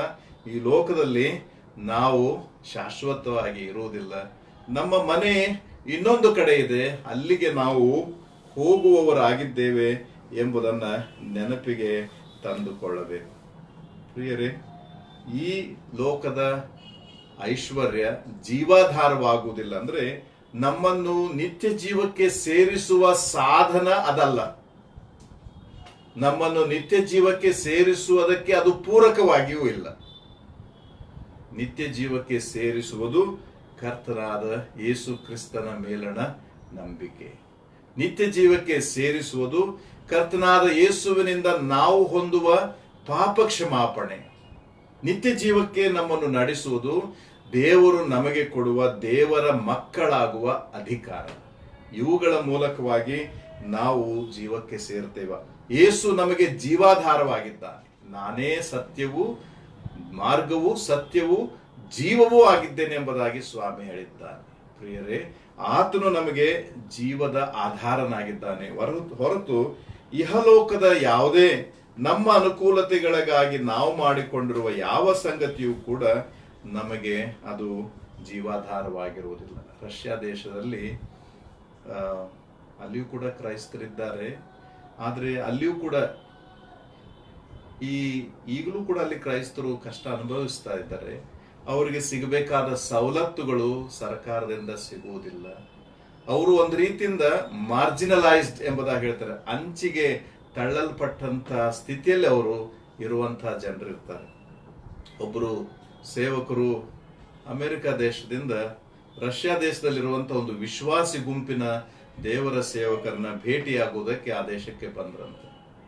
ಅತ್ಯಂತ ಬಡತನದಲ್ಲಿ ಕಷ್ಟದಲ್ಲಿದ್ದಂತಹ ಸಭೆಯನ್ನ ಅವರು ಭೇಟಿಯಾಗಿ ಅಲ್ಲಿದ್ದಂತಹ ಬೋಧಕರು, ನನ್ನ ತಾಯಿ ಇದ್ದಾರೆ, ಅವ್ರ ಮನೆಗೆ ನಾವು ಹೋಗಿ ಬರೋಣ, ಇಲ್ಲೇ ಒಂದು ಕೆಲವು ಕಿಲೋಮೀಟರ್ ನಾವು ಪ್ರಯಾಣ ಮಾಡಿದ್ರೆ ಆ ಮನೆಗೆ ಹೋಗ್ತೇವೆ ಎಂಬುದಾಗಿ ಆಯಿತು ಎಂಬುದಾಗಿ ಅವರು ಇಬ್ಬರು ಸೇರಿ ಈ ರಷ್ಯಾ ದೇಶದ ಆ ಚರ್ಚಿನ ಬೋಧಕನ ಮನೆಗೆ ಅಥವಾ ತಾಯಿಯ ಮನೆಗೆ ಪ್ರಯಾಣ ಮಾಡಿ ಹೋದ್ರಂತೆ. ಬಹಳ ಗುಡ್ಡಗಾಡುಗಳಲ್ಲಿ, ಕಣಿವೆಗಳಲ್ಲಿ, ಮಾರ್ಗಗಳಲ್ಲಿ ಬಹಳ ದೂರದ ಒಂದು ಪ್ರಯಾಣ ಮಾಡಿ ಕಾಡಿನಲ್ಲಿ ಆ ಪ್ರಯಾಣ ಮಾಡಿ ಕೊನೆಗೂ ಆ ಮನೆಯನ್ನ ಸೇರಿದ್ರಂತೆ. ಆ ತಾಯಿ ವಿಧವೆ, ಒಬ್ಬರೇ ಇದ್ದಾರೆ. ಅಲ್ಲಿ ಸಣ್ಣ ಸಣ್ಣ ಕೆಲವು ಮನೆಗಳು ಮಾತ್ರ ಇವೆ. ಒಂದು ಸಣ್ಣ ಹಳ್ಳಿ, ಬಹಳ ಕೆಲವೇ ಮನೆಗಳು, ಯಾರಿಗೂ ಗಟ್ಟಿಮುಟ್ಟಾದ ಮನೆ ಇಲ್ಲ, ಅಲ್ಲೆಲ್ಲಿ ಬೆಳಕಿಲ್ಲ, ವಿಶಾಲವಾದ ಸ್ಥಳ ಇಲ್ಲ, ಬಹಳ ಸ್ವಲ್ಪವಾದಂತಹ ಸ್ಥಿತಿಯಲ್ಲಿ ಅವರು ಜೀವನ ಮಾಡ್ತಾ ಇದ್ದಾರೆ. ಆ ವಿಧವೆ ಇವರು ಬಂದಾಗ ಅವರಿಗೆ ಊಟಕ್ಕೆ ತರಕಾರಿಯನ್ನ ಸಿದ್ಧ ಮಾಡಿ ಕೊಟ್ಟಿದ್ದಾರೆ ಮತ್ತು ಅವರ ಮನೆಯಲ್ಲಿ ಒಂದು ಹಂದಿಯನ್ನ ಅವರು ಸಾಕಿದ್ದಾರೆ. ಅವರನ್ನ ಕೇಳಿದ್ರಂತೆ, ಈ ಹಂದಿಯನ್ನ ಯಾಕೆ ಸಾಕಿದ್ದೀರಿ ಅಂದ್ರೆ, ಈಗ ನಾವು ಈ ಬೇಸಿಗೆ ಬಂದಾಗ ತರಕಾರಿ ಅವುಗಳನ್ನ ತಿಂತೇವೆ, ಚಳಿಗಾಲ ಬಂದಾಗ ನಮಗೇನು ಸಿಗೋದಿಲ್ಲ, ಇಲ್ಲೆಲ್ಲ ಹಿಮ ಬೀಳ್ತದೆ ಮತ್ತು ನಮ್ಮ ಹತ್ರ ಹಣ ಇಲ್ಲ ಕೊಂಡುಕೊಳ್ಳಿಕ್ಕೆ, ದೂರ ಹೋಗ್ಲಿಕ್ಕೆ ಆಗೋದು. ಅದಕ್ಕೆ ಈ ಹಂದಿಯನ್ನ ಕೊಂದು ಇದರ ಮಾಂಸವನ್ನ ಚಳಿಗಾಲದಲ್ಲಿ ನಾವು ಊಟ ಮಾಡ್ತೇವೆ. ಅದೇ ನಮ್ಮ ಜೀವನ, ಬೇರೆ ಏನು ಇಲ್ಲ. 4-5 ತರಕಾರಿಗಳನ್ನ, ಅಲ್ಲೇ ಬೆಳೆದಿದ್ದ ತರಕಾರಿಗಳು, ಆ ಒಂದು ಹಂದಿಯ ಮಾಂಸ, ಇಷ್ಟನ್ನು ಹೊರತು ಅವರಿಗೆ ಊಟಕ್ಕೆ ಬೇರೆ ಏನೂ ಇರಲಿಲ್ಲ. ಈ ಸೇವಕರು, ಅಮೆರಿಕದಿಂದ ಬಂದ ಸೇವಕರು ಏನನ್ನ ಗಮನಿಸಿದರಂದ್ರೆ, ಆ ಬಡ ವಿಧವೆಯ ಹತ್ತಿರ ತಿನ್ನಲಿಕ್ಕೂ ಕೂಡ ಏನೂ ಇಲ್ಲದಿರುವಂತಹ ಸ್ಥಿತಿಯಲ್ಲಿ ಅವಳು ಇವರಿಗೆ ಅತಿಥಿ ಸತ್ಕಾರವನ್ನ ತೋರಿಸಿ ಅವರ ಮುಖದಲ್ಲಿ, ಆ ವಿಧವೆಯ ಮುಖದಲ್ಲಿರುವ ಸಂತೋಷ, ಉಲ್ಲಾಸವನ್ನ ನೋಡಿ ಆಶ್ಚರ್ಯವಾಯ್ತಂತೆ. ತನ್ನನ್ನು ತಾನು ಪರೀಕ್ಷೆ ಮಾಡಿಕೊಳ್ಳುವಂತ ಸ್ಥಿತಿ. ನನ್ನ ಹತ್ರ ಸಾಕಷ್ಟು ಇದೆ, ಆದ್ರೆ ಈ ತಾಯಿಯ ಮುಖದಲ್ಲಿರುವ ಆ ಸಂತೋಷ ನನ್ನಲ್ಲಿಲ್ಲ ಎಂಬುದಾಗಿ ಅವರನ್ನ ಪ್ರಶ್ನೆ ಮಾಡುವಾಗ ಅವರು ಹೇಳಿದ್ರಂತೆ, ನನಗೆ ಅವಶ್ಯವಾದದ್ದೇನು ಅದು ಸಿಕ್ಕಿದೆ, ಅದು ನನ್ನ ರಕ್ಷಕನಾದ ಯೇಸು ಸ್ವಾಮಿ. ಇನ್ನು ಉಳಿದಿದ್ದೆಲ್ಲವೂ ನೆಪ ಮಾತ್ರ. ಕೆಲವೊಂದು ದಿವಸಕ್ಕೆ ಬದುಕುವುದಕ್ಕಾಗಿ ದೇವರು ಕರೆಯುವವರಿಗೆ ಬದುಕಬೇಕಲ್ಲ, ಆ ಬದುಕಿಗೆ ಬೇಕಾದಷ್ಟು ನನಗೆ ದೇವರು ಏನು ಕೊಟ್ಟಿದ್ದಾನೋ ಅದನ್ನೇ ನಾನು ಸ್ವೀಕರಿಸಿದ್ದೇನೆ, ಆದ್ರೆ ನನ್ನ ಇವತ್ತಿನ ಈ ಸಂತೃಪ್ತಿಯ ಸಂತೋಷಕ್ಕೆ, ನನ್ನ ಮುಖದಲ್ಲಿ ನೀವು ಕಾಣುವಂತಹ ಕಾಂತಿಗೆ ಕಾರಣ ಶ್ರೇಷ್ಠನಾದ ಯೇಸು ಸ್ವಾಮಿ ಎಂಬುದಾಗಿ. ಹೌದು ಪ್ರಿಯರೇ, ಜೀವನ ಮತ್ತು ಈ ಜೀವ ದೇವರಿತ್ತ ದಾನ ಎಂಬುದು ನಮ್ಮೆಲ್ಲರಿಗೂ ಗೊತ್ತಿರುವ ಸಂಗತಿ. ಆ ದೇವರೇ ನಮ್ಮೊಂದಿಗಿರುವಾಗ, ಆ ದೇವರ ಪ್ರೀತಿ ನಮ್ಮನ್ನ ಅಪ್ಪಿಕೊಂಡಿರುವಾಗ, ಅದರಿಂದ ಬೇರ್ಪಡಿಸುವ ಶಕ್ತಿ ಬೇರೆ ಯಾವ ಸಂಗತಿಗೂ ಇಲ್ಲ ಎಂಬುದು ದೇವರ ವಾಕ್ಯ ನಮಗೆ ಬೋಧಿಸುತ್ತದೆ. ನಾವು ದೇವರ ಮಕ್ಕಳಾಗಿದ್ದೇವೆ. ಸ್ಮಿರ್ನ ಅನ್ನುವಂತಹ ಈ ನಗರದಲ್ಲಿ, ಪಟ್ಟಣದಲ್ಲಿದ್ದಂಥ ಕ್ರೈಸ್ತರು ಅತ್ಯಂತ ಬಡವರಾಗಿದ್ದರು ಎಂಬುದಾಗಿ. ಇವತ್ತಿಗೂ ಕೂಡ ಚರಿತ್ರೆಯಲ್ಲಿ ನೀವು ನೋಡುವುದಾದ್ರೆ ಬಡತನ ಮತ್ತು ಕ್ರಿಶ್ಚಿಯಾನಿಟಿ, ಕ್ರೈಸ್ತತ್ವ, ಇವೆರಡೂ ಕೂಡ ಒಂದಕ್ಕೊಂದು ಹೆಗಲಿಗೆ ಹೆಗಲು ಕೊಟ್ಟು ಪ್ರಯಾಣ ಮಾಡ್ತಾ ಇವೆ ಅನಿಸ್ತದೆ. ಎರಡೂ ನೆಂಟರಿದ್ದಾಗೆಲ್ಲ, ಸ್ನೇಹಿತರಿದ್ದಾಗೆ. ಕ್ರೈಸ್ತರು ಬಡವರಾಗಿರ್ತಾರೆ, ಬಡವರಾಗಿದ್ದವರು ಕ್ರೈಸ್ತರಾಗಿರ್ತಾರೆ. ಅವರು ಬಡವರು ಕ್ರೈಸ್ತರಾದ್ಮೇಲೆ ಶ್ರೀಮಂತರೇನೋ ಆಗಿರೋದಿಲ್ಲ, ಅದೇ ಬಡತನದಲ್ಲಿಯೇ ಜೀವಿಸ್ತಾ ಇರ್ತಾರೆ. ಈಗಲೂ ಕೂಡ ಭಾರತದಂಥ ದೇಶದಲ್ಲಿ ಆಗಿರ್ಬೋದು, ಆಫ್ರಿಕಾದಂಥ ದೇಶ ಖಂಡದಲ್ಲಿ ಆಗಿರ್ಬೋದು, ಇನ್ನು ಬೇರೆ ಬೇರೆ ಕಡೆಗಳಲ್ಲಿ ನಾವು ಕ್ರೈಸ್ತರು ಈಗಲೂ ಕೂಡ ಬಡತನವನ್ನ ಅನುಭವ ಮಾಡುತ್ತಿರುವುದನ್ನ ಬಲ್ಲವರಾಗಿದ್ದೇವೆ. ಪ್ರಿಯ ದೇವ ಜನರೇ, ಈ ಕಷ್ಟ, ಈ ಸಂಕಟ, ಈ ಬಡತನ, ಯೇಸು ಸ್ವಾಮಿ ಅವುಗಳನ್ನ ಬಲ್ಲವನಾಗಿದ್ದು ಹೇಳ್ತಾ ಇದ್ದಾನೆ, ನೀವು ನಿಜವಾದ ಶ್ರೀಮಂತರು ಎಂಬುದಾಗಿ. ಯಾಕಂದ್ರೆ ನೀವು ಕರ್ತನಿಗೋಸ್ಕರ ಎಲ್ಲವನ್ನ ತ್ಯಜಿಸಿ ಯಾವುದನ್ನು ಪ್ರಾಮುಖ್ಯವೆಂದೆಣಿಸಿಕೊಳ್ಳದೆ ನೀವು ಆತನನ್ನ ನಂಬಿ ಜೀವನ ಮಾಡುತ್ತಾ ಇದ್ದೀರಲ್ಲ, ಅದು ಬಹಳ ವಿಶೇಷವಾದದ್ದು. ಇನ್ನು ಮುಂದೆ 10ನೇ ವಚನದಲ್ಲಿ ಯಹೂದ್ಯರ ವಿಷಯವಾಗಿ ಯೇಸು ಸ್ವಾಮಿ ಅವರಿಗೆ ಎಚ್ಚರಿಕೆಯನ್ನು ಕೊಡ್ತಾ ಇದ್ದಾರೆ. ನಿಮ್ಮನ್ನು ಹಿಂಸಿಸುವಲ್ಲಿ ನಿಮ್ಮನ್ನ ದೂಷಿಸುವವರು ಯಹೂದ್ಯರು ಎಂಬುದಾಗಿ ಯೇಸು ಸ್ವಾಮಿ ಹೇಳ್ತಾ ಇದ್ದಾನೆ. ಅಲ್ಲಿರುವ ಕ್ರೈಸ್ತರಿಗೆ ಹಿಂಸೆ ಬರಲಿಕ್ಕೆ ಪರೋಕ್ಷವಾಗಿ ಕಾರಣ ಏನಂದ್ರೆ ಈ ದೂಷಣೆಯ ಮಾತುಗಳು. ಅದನ್ನ ಯಾರು? ಯಹೂದ್ಯರೇ ಮಾಡ್ತಾ ಇದ್ರು. ಆಗಿನ ಕಾಲದಲ್ಲಿ ಯಹೂದ್ಯರ ಸಭಾಮಂದಿರಗಳಲ್ಲಿಯೇ ಕ್ರೈಸ್ತರು ಹೋಗಿ ಕುಳಿತು ಅಲ್ಲಿ ಅವರು ದೇವರ ಆರಾಧನೆ ಮಾಡ್ತಾ ಇದ್ರು. ಯಾಕಂದ್ರೆ ಅನೇಕ ಯಹೂದ್ಯರು ಕ್ರೈಸ್ತರಾಗಿದ್ರು. ಅವರು ಕ್ರೈಸ್ತರಾಗಿದ್ದರೂ ಕೂಡ ಅವರು ತಮ್ಮ ಯಹೂದ್ಯ ಧರ್ಮದಲ್ಲೇ ಉಳಿದುಕೊಂಡು ಸಬ್ಬತ್ ದಿನಗಳಲ್ಲಿ ಸಭಾಮಂದಿರಗಳಿಗೆ ಹೋಗಿ ಜನರೊಟ್ಟಿಗೆ, ಅಲ್ಲಿರುವ ಯಹೂದ್ಯರೊಟ್ಟಿಗೆ ಚರ್ಚಿಸ್ತಾ ಇದ್ರು. ಆದ್ರಿಂದ ಈ ಕಟ್ಟಾ ಯಹೂದಿ ಮತವನ್ನ ಹಿಂಬಾಲಿಸುವ ಜನರಿಗೆ ಇದು ಬಹಳ ಇರಿಸು ಮುರುಸನ್ನ ಉಂಟು ಮಾಡ್ತಾ ಇದ್ರು.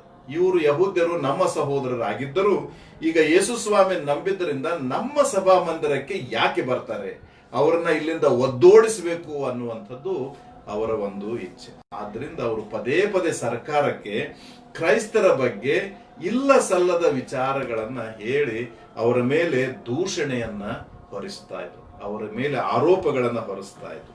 ಅವುಗಳಲ್ಲಿ ಒಂದೆರಡು ವಿಶೇಷವಾದದ್ದು ಯಾವುದಂದ್ರೆ, ಒಂದು, ಅವರು ಕೂಡಿಕೊಂಡಾಗ, ಏನಾದ್ರೂ ಒಂದು ಆರಾಧನೆಗೆ ಈ ಕ್ರೈಸ್ತರು ಕೂಡಿಕೊಂಡಾಗ ಅವರು ಒಬ್ಬರನ್ನೊಬ್ಬರು ಸಹೋದರಿ ಸಹೋದರ ಎಂಬುದಾಗಿ ಕರೀತಾ ಇದ್ರು. Brother, sister. ಈಗಲೂ ನಾವು ಕೆಲವು ಸಭೆಗಳಲ್ಲಿ ಈ ಪ್ರಾಕ್ಟೀಸ್ ಇರುವುದನ್ನು ನೋಡ್ತೇವೆ. ಅವರೆಲ್ಲರಿಗೂ ಬ್ರದರ್ ಎಂಬುದಾಗಿ, ಎಲ್ಲರಿಗೂ ಸಿಸ್ಟರ್ ಎಂಬುದಾಗಿ ಹೇಳ್ತಾರೆ. ಇದನ್ನ ಯಹೂದ್ಯರು ಸರ್ಕಾರಕ್ಕೆ, ಅಂದಿನ ರೋಮ್ ಸರ್ಕಾರಕ್ಕೆ ಏನು ವರದಿ ಕೊಟ್ರಂದ್ರೆ, ಇವರು ಕುಟುಂಬ ಜೀವನದ ವಿರೋಧಿಗಳಾಗಿದ್ದಾರೆ ಎಂಬುದಾಗಿ. ಯಾಕಂದ್ರೆ ಅಲ್ಲಿ ಸೇರಿ ಬಂದ ಜನರನ್ನು ಮಾತ್ರ ಇವರು ಸಹೋದರ ಸಹೋದರಿ ಅಂತ ಕರೀತಾರೆ. ಇವರಿಗೆ ಕುಟುಂಬ ಮುಖ್ಯ ಅಲ್ಲ, ಇವರಿಗೆ ಒಡ ಹುಟ್ಟಿದವರು ಮುಖ್ಯವಲ್ಲ, ಇವರಿಗೆ ಇವರ ತಂದೆ ತಾಯಿಗಳು ಮುಖ್ಯವಲ್ಲ. ಈ ಫ್ಯಾಮಿಲಿ ಸಿಸ್ಟಮ್ ಏನಿದೆ, ಕುಟುಂಬದ ಒಂದು ರಚನೆ ಏನಿದೆ, ಅದರಲ್ಲಿ ಇವರು ತಮ್ಮನ್ನ ತೊಡಗಿಸಿಕೊಳ್ಳದೆ ಎಲ್ಲಿ ಕೂಡಿ ಬಂದಿರುತ್ತಾರೋ ಅವರಿಗೆ, ಯಾರು ದೇವರನ್ನ ನಂಬಿ ಯೇಸು ಸ್ವಾಮಿ ನಂಬಿ ಕ್ರಿಶ್ಚಿಯನ್ ಆಗಿರ್ತಾರೋ ಅವರಿಗೆ ಬ್ರದರ್ ಎಂಬುದಾಗಿ, ಸಿಸ್ಟರ್ ಎಂಬುದಾಗಿ ಕರೀತಾರೆ. ಆದ್ರಿಂದ ಇವರು ಕುಟುಂಬ ಜೀವನದ ವಿರೋಧಿಗಳಾಗಿದ್ದಾರೆ ಎಂಬುದು ಒಂದು ದೂಷಣೆ ಅವರ ಮೇಲಿತ್ತು. ಯಾಕಂದ್ರೆ ಈ ರೋಮ್ ಸಂಸ್ಕೃತಿಯಲ್ಲಿ, ಜನರ ಸಂಸ್ಕೃತಿಯಲ್ಲಿ, ರೋಮಾಪುರದ ಜನರ ಸಂಸ್ಕೃತಿಯಲ್ಲಿ ಕುಟುಂಬ ಜೀವನಕ್ಕೆ ಬಹಳ ಮಹತ್ವ ಇದೆ. ತಂದೆ ತಾಯಿ ಮಕ್ಕಳು ಅಜ್ಜ ಅಮ್ಮ ಕೂಡಿ ಜೀವನ ಮಾಡುವಂತ ಈ ಒಂದು ಜೀವನಕ್ಕೆ ಮಹತ್ವ ಹೆಚ್ಚು. ಆದ್ರಿಂದ ಇವರು ರೋಮಾಪುರದ ಜನರಿಗೆ ಈ ರೀತಿಯಾಗಿ ಇವರು ಕುಟುಂಬ ವಿರೋಧಿಗಳಾಗಿದ್ದಾರೆ, ಅಂದ್ರೆ ಆಂಟಿ ಫ್ಯಾಮಿಲಿ ಆಕ್ಟಿವಿಟೀಸ್ ಇವರು ಮಾಡ್ತಾರೆ ಎಂಬುದಾಗಿ ಅವ್ರ ಮೇಲೆ ಇಲ್ಲ ಸಲ್ಲದ ದೂಷಣೆ ಮಾಡಿದರು. ಇನ್ನು ಎರಡನೇದಾಗಿ ನಾನು ಈಗಾಗಲೇ ತಮಗೆ ಹೇಳಿದ್ದೇನೆ ಏನಂದ್ರೆ, ಅವರು ನರಮಾಂಸ ಭಕ್ಷಕರು ಎಂಬುದಾಗಿ ಅವರನ್ನ ಕರೀತಾ ಇದ್ರು. ಯಾಕಂದ್ರೆ ಅವರು ಕರ್ತನ ಭೋಜನ ತೆಗೆದುಕೊಳ್ಳುವಾಗ ಅವರ ಟೇಬಲ್ ಮೇಲೆ ಇದ್ದಂತ ಬ್ರೆಡ್ ಅದು ಬಹಳ ದೊಡ್ಡದಾದಂತ ಸೈಜಿಂದ ತರ್ತಾ ಇದ್ರು, ಎಲ್ಲರೂ ತೆಗೆದುಕೊಂಡು ತಿನ್ಲಿಕ್ಕಂತ. ಅದ್ರ ಮೇಲೆ ಬಿಳಿ ಬಟ್ಟೆಯನ್ನ ಹಾಕಿದ್ರೆ ಅಲ್ಲೊಂದು ಕೂಸಿನ ದೇಹ ಇಟ್ಟ ಹಾಗೆ ಅದು ಕಾಣ್ತಾ ಇತ್ತು. ಮತ್ತೆ ಅವ್ರು ಹೇಳುವಂತ ಆರಾಧನೆ ಕ್ರಮ ಕರ್ತನ ಭೋಜನದಲ್ಲಿ, ನಾವು ನಿನ್ನ ಮಾಂಸವನ್ನ ತಿಂದು ನಿನ್ನ ರಕ್ತವನ್ನ ಕುಡಿದು. ನೋಡ್ರಿ, ಈ ಶಬ್ದಗಳು ರಕ್ತ ಕುಡಿಯೋದು ಅಂದಾಗ ಅದು ನಮಗೆ ಬೇರೊಂದು ವಿಚಾರವನ್ನೇ ಕೊಡ್ತದೆ. ಮಾಂಸವನ್ನ ತಿನ್ನುವವರು, ಅಲ್ಲಿ ಇಟ್ಟಂತ ಟೇಬಲ್ ಮೇಲೆ ಇಟ್ಟಂತದ್ದು ಒಂದು ಕೂಸಿನ ದೇಹ ಎಂಬುದಾಗಿ ಸುಳ್ಳು ಸುದ್ದಿಯನ್ನ ಹಬ್ಬಿಸಿ ಇವರ ಮೇಲೆ ದೋಷಾರೋಪಣೆಯನ್ನ ಹೊರಿಸಿದರು. ಇನ್ನು ಮೂರನೇದಾಗಿ, ಅಲ್ಲಲ್ಲಿ ರೋಮ್ ಚಕ್ರವರ್ತಿಗೆ ಅಲ್ಲಲ್ಲಿ ಈ ಆತನ ಪ್ರತಿಮೆಗಳನ್ನ ನಿರ್ಮಿಸಿ ಅವುಗಳಿಗೆ ಯಜ್ಞಗಳನ್ನ ಸಮರ್ಪಿಸಬೇಕು ಎಂಬುದು ಒಂದು ಕಾನೂನನ್ನೇ ಮಾಡಿ ಕೊಟ್ಟಿದ್ರು. ಆದ್ರೆ ಕ್ರೈಸ್ತರು ಅದನ್ನು ವಿರೋಧಿಸಿ ಅವರು ಯಾವ ಪ್ರತಿಮೆಗೂ ಅಡ್ಡ ಬೀಳುವುದಾಗಲಿ, ಈ ಪ್ರಾಣಿ ಯಜ್ಞಗಳನ್ನ ಅರ್ಪಿಸುವುದಾಗಲಿ ಮಾಡಲಿಲ್ಲ. ಅದು ಕೈಸರನಿಗೆ ಅಥವಾ ಚಕ್ರವರ್ತಿಗೆ ವಿರೋಧವಾದ ಸಂಗತಿಯಾಗಿ ಹಿಂಸೆ ಹೆಚ್ಚಾಗುವುದಕ್ಕೆ ಕಾರಣವಾಯಿತು. ಹಾಗಾದ್ರೆ ಯಹೂದ್ಯರನ್ನ ಯೇಸು ಸ್ವಾಮಿ ಇಲ್ಲಿ ಖಂಡಿಸ್ತಾ ಇದ್ದಾನೆ, ಸೈತಾನನ ಸಮಾಜದವರು ಎಂಬುದಾಗಿ ಹೇಳ್ತಾರೆ. ನೋಡ್ರಿ, ಯಹೂದ್ಯರು ಯಾರು? ದೇವರು ಆಯ್ದುಕೊಂಡ ಜನಾಂಗ. ಅದೇ ಬಾಯಿಂದ ದೇವರು, ನಾನು ನಿಮ್ಮನ್ನ ಆಯ್ಕೆ ಮಾಡಿದ್ದೇನೆ, ನೀವು ನನ್ನ ಸ್ವಕೀಯ ಪ್ರಜೆಯಾಗಿದ್ದೀರಿ, ಒಡಂಬಡಿಕೆಯ ಜನಾಂಗವಾಗಿದ್ದೀರಿ, ವಾಗ್ದಾನದಿಂದ ಹುಟ್ಟಿದವರು ನೀವು, ಅಬ್ರಹಾಮನಿಗೆ ದೇವರು ಕೊಟ್ಟ ವಾಗ್ದಾನದಿಂದ ಹುಟ್ಟಿದ ಜನಾಂಗ ನೀವು. ಅದೇ ಬಾಯಿ, ಪುನರುತ್ಥಾನವಾದ ಯೇಸು ಕ್ರಿಸ್ತನ ಅದೇ ಬಾಯಿಂದ ಇವರು ಸೈತಾನನ ಸಮಾಜದವರು ಎಂಬುದಾಗಿ ಹೇಳೋದಾದ್ರೆ, ಯೇಸು ಸ್ವಾಮಿಗೆ ಯಹೂದ್ಯರ ಮೇಲೆ ಬಂದಂತ ಆ ಒಂದು ಕೋಪ, ಆ ಒಂದು ಬೇಸರ ನಾವು ಇಲ್ಲಿ ಅರ್ಥ ಮಾಡಿಕೊಳ್ಳೋದು. ನೀವು ನಿಜವಾಗಿಯೂ ಶ್ರೀಮಂತರು, ಯಾಕಂದ್ರೆ ಇಂಥ ಯಹೂದ್ಯರ, ಸೈತಾನನ ಸಮಾಜದವರ ದೂಷಣೆಯ ಮಾತುಗಳನ್ನು ನೀವು ಲೆಕ್ಕಿಸದೆ ವಿಶ್ವಾಸದಲ್ಲಿ ಮುಂದುವರಿಯುತ್ತಾ ಇದ್ದೀರಿ ಎಂಬುದಾಗಿ. ಇವರು ಯಹೂದ್ಯರು ಅವರಿಗೆ ದೋಷಾರೋಪಣೆ ಮಾಡುವುದು ಮಾತ್ರವಲ್ಲ, ಈ ಸ್ಮುರ್ನದಲ್ಲಿರುವಂತ ಕ್ರೈಸ್ತರನ್ನ ಸೆರೆಮನೆಗೆ ಹಾಕಿಸುವಂತ, ಹಿಂಸಿಸುವುದಕ್ಕೆ ಒಪ್ಪಿಸುವಂತ ಮತ್ತು ಅವರನ್ನ ಕೊಲ್ಲಿಸುವ ಪ್ರಯತ್ನ ಇವರು ಯಾವಾಗಲೂ ಮಾಡ್ತಾ ಇದ್ರು. ಅದಕ್ಕೆ ಇಲ್ಲಿ ಬರೆದಿದೆ 10ನೇ ವಚನದ ಮುಂದಿನ ಭಾಗದಲ್ಲಿ, ಸೈತಾನು ನಿಮ್ಮಲ್ಲಿ ಕೆಲವರನ್ನು ಸೆರೆಮನೆಯೊಳಗೆ ಹಾಕುವುದಕ್ಕಿದ್ದಾನೆ ಮತ್ತು 10 ದಿವಸಗಳ ತನಕ ನಿಮಗೆ ಸಂಕಟ ಇರುವುದು ಎಂಬುದಾಗಿ.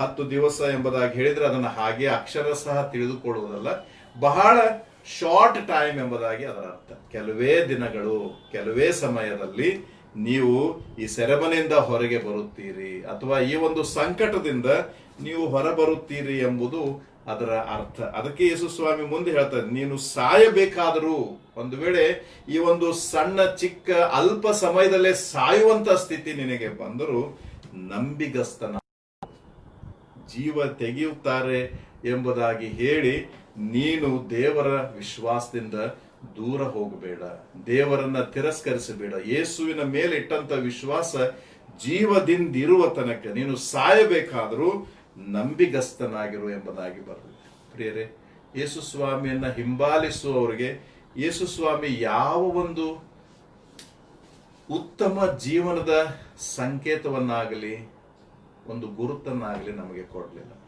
ಆತನು ಹೇಳಿದ್ದು, ಇಕ್ಕಟ್ಟಾದ ಮಾರ್ಗದಿಂದ ಪ್ರವೇಶಿಸಿ. ಮಾರ್ಗ ಬಹಳ ಇಕ್ಕಟ್ಟಾದದ್ದು, ಅದರಲ್ಲೇ ನಾವು ನಡಿಬೇಕು. ಇನ್ನೊಂದು, ನನ್ನ ಹೆಸರಿನ ನಿಮಿತ್ತ ನಿಮ್ಮನ್ನು ಹಿಂಸಿಸುವರು.